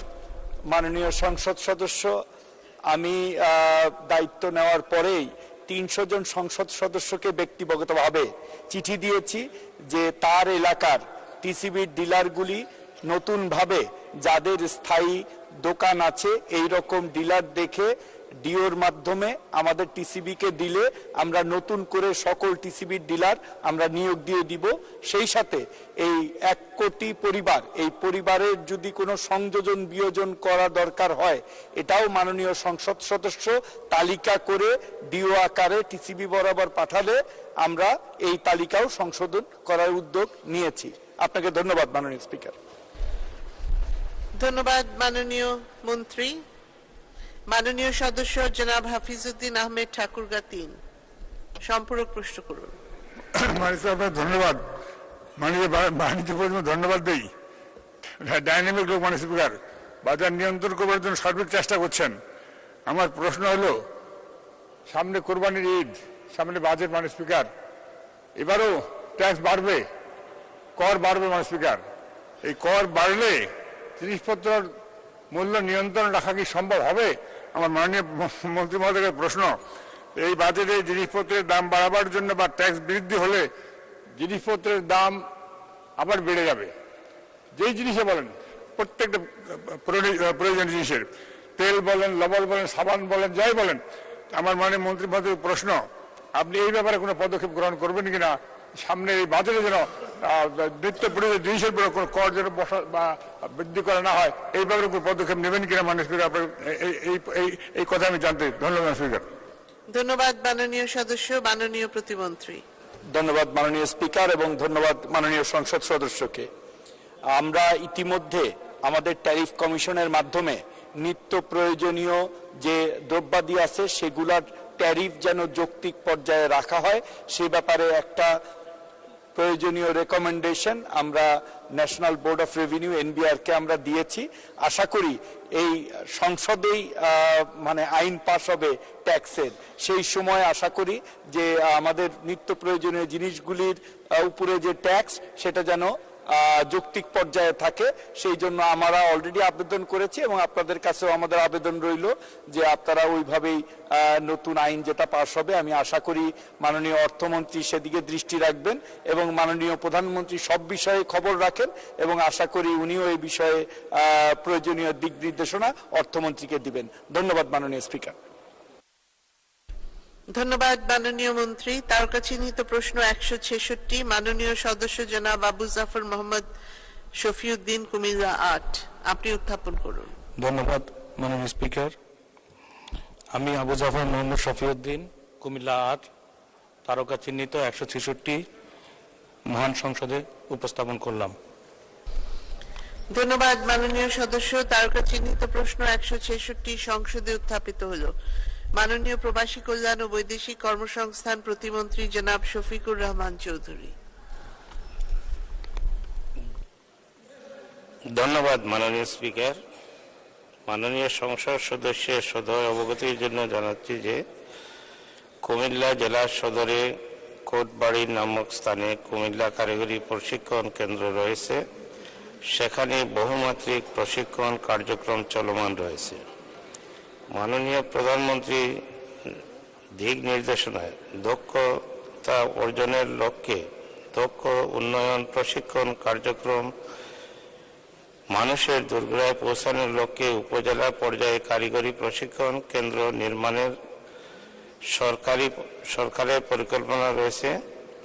তৎপরিপ্রেক্ষিতে প্রথম পর্যায়ে 40টি উপজেলায় 40টি কারিগরি প্রশিক্ষণ কেন্দ্র স্থাপন শীর্ষক প্রকল্পের আওতায় কুমিল্লা জেলার 14 গ্রাম, লাঙ্গলকোটা ও দাউদকান্দি উপজেলায় কারিগরি প্রশিক্ষণ কেন্দ্র নির্মাণ করা হয়েছে। এছাড়াও একনেক কর্তৃক দ্বিতীয় পর্যায়ে অনুমোদিত 50টি উপজেলায় 50টি কারিগরি প্রশিক্ষণ কেন্দ্র স্থাপন শীর্ষক প্রকল্পে জেলার লাকসাম ও হোমনা উপজেলার অন্তর্ভুক্ত করা হয়েছে। বর্তমান চলমান প্রকল্পের আওতায় আপনার নির্বাচনী এলাকার 256 কুমিল্লা 8 বরুড়া উপজেলায় কারিগরি প্রশিক্ষণ কেন্দ্র নির্মাণের জন্য অন্তর্ভুক্ত নেই। আপনাকে ধন্যবাদ।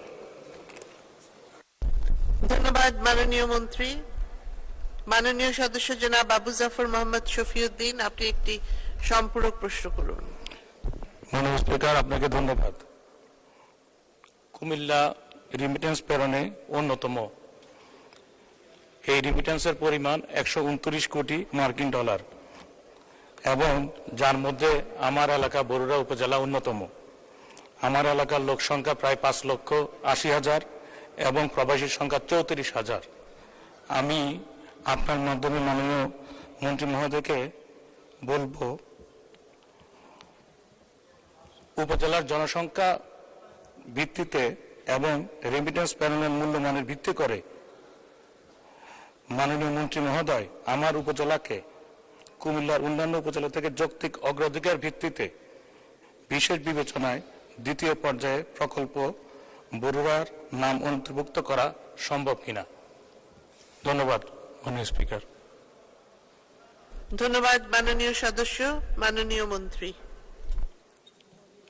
ধন্যবাদ মাননীয় স্পিকার। মাননীয় সংসদ সদস্যের অবগতির জন্য জানাচ্ছি, প্রথম ধাপ, দ্বিতীয় ধাপ শেষ হচ্ছে, পরবর্তী ধাপে আপনার উপজেলার অন্তর্ভুক্ত করব, সেই ব্যাপারে আপনি একটি ডিও দিবেন। আপনাকে ধন্যবাদ। ধন্যবাদ মাননীয় মন্ত্রী। মাননীয় সদস্য জনাব মুহিতুর রহমান ময়মনসিংহ 4, সম্পূরক প্রশ্ন করুন। ধন্যবাদ মাননীয় স্পিকার। আমাদের বাংলাদেশের বৈদেশিক মুদ্রার প্রধান অংশ আসে রেমিটেন্স থেকে। আমাদের শ্রমবাজার মূলত সাউথ ইস্ট এশিয়া এবং মধ্যপ্রাচ্যের মধ্যে সীমিত।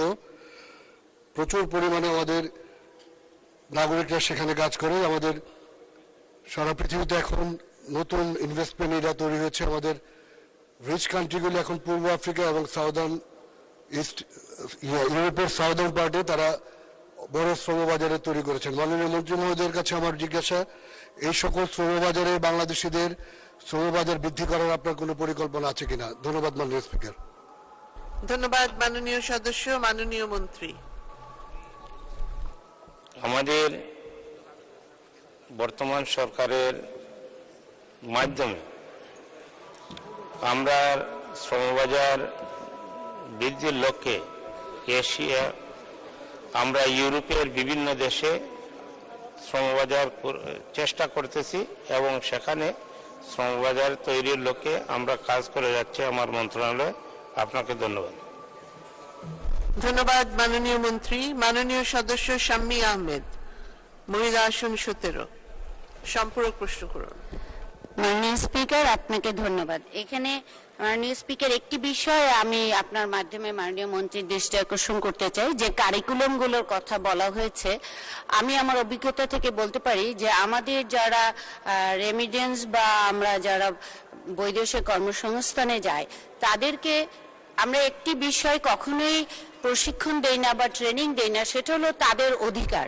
আমরা জানি না যে আমরা যারা বিদেশে কাজ করতে যাই তাদের অধিকার কি, এবং ওই দেশের একটি আইন আছে এবং সামাজিক ব্যবস্থাপনা আছে। এই যে সোশ্যাল স্ট্রাকচার এবং আইন বিষয়ে আমরা কোনো তাদের প্রশিক্ষণ দিতে দেখি না, এটি একটি বিষয়। আরেকটি হলো এয়ারপোর্টে তাদেরকে যে হয়রানি, এবং সেক্ষেত্রে আমি মাননীয় মন্ত্রীর কাছে আপনার মাধ্যমে এই প্রশ্নটি রাখতে চাই যে এই কারিকুলামের সংশোধন করে তাদেরকে যে দেশে পাঠানো হবে সেই দেশের আইন এবং সামাজিক ব্যবস্থা সম্পর্কে কোনো প্রশিক্ষণ দিবেন কিনা, এবং এয়ারপোর্টে তাদেরকে। মাননীয় মন্ত্রী। ধন্যবাদ মাননীয় স্পিকার। মাননীয় সংসদ সদস্যকে আবার ধন্যবাদ জানাচ্ছি। এখানে তাদেরকে সেই দেশের আইন নিয়মকানুন শেখানোর জন্য 3 দিনের প্রশিক্ষণ দেওয়া হয়। এরপরে এয়ারপোর্টের যে হয়রানি বলতেছেন সেই হয়রানি লাঘবের লক্ষ্যে আমরা পদক্ষেপ নিয়েছি, এবং আমাদের কর্মীরা আছে, আমাদের অফিসাররা কাজ করতেছে। তবে আমরা সেই ব্যাপারে একটু আগে বলেছি, মাননীয় বিমানমন্ত্রী মহোদয়ের সাথে আমরা আলাপ হয়েছে, আমরা একটি মিটিং করব এয়ারপোর্টে। সেই মিটিংয়ে আলাপ আলোচনার ভিত্তিতে আমাদের কাস্টমস, ইমিগ্রেশন এবং প্রত্যেকটি ব্যাপারেই যাতে হয়রানি বন্ধ হয়, হয়রানি লাঘবের লক্ষ্যেই আমরা চেষ্টা করে যাব। আপনাকে ধন্যবাদ। জয় বাংলা। ধন্যবাদ মাননীয় মন্ত্রী। মাননীয় সদস্যবৃন্দ, মাননীয় মন্ত্রীদের জন্য নির্ধারিত তারকা চিহ্নিত প্রশ্ন জিজ্ঞাসা উত্তর পর্ব আজকের মতো এখানেই শেষ হলো। মাননীয় সদস্যবৃন্দ, মাগরিবের নামাজের জন্য সংসদের বৈঠক 20 মিনিটের বিরতি।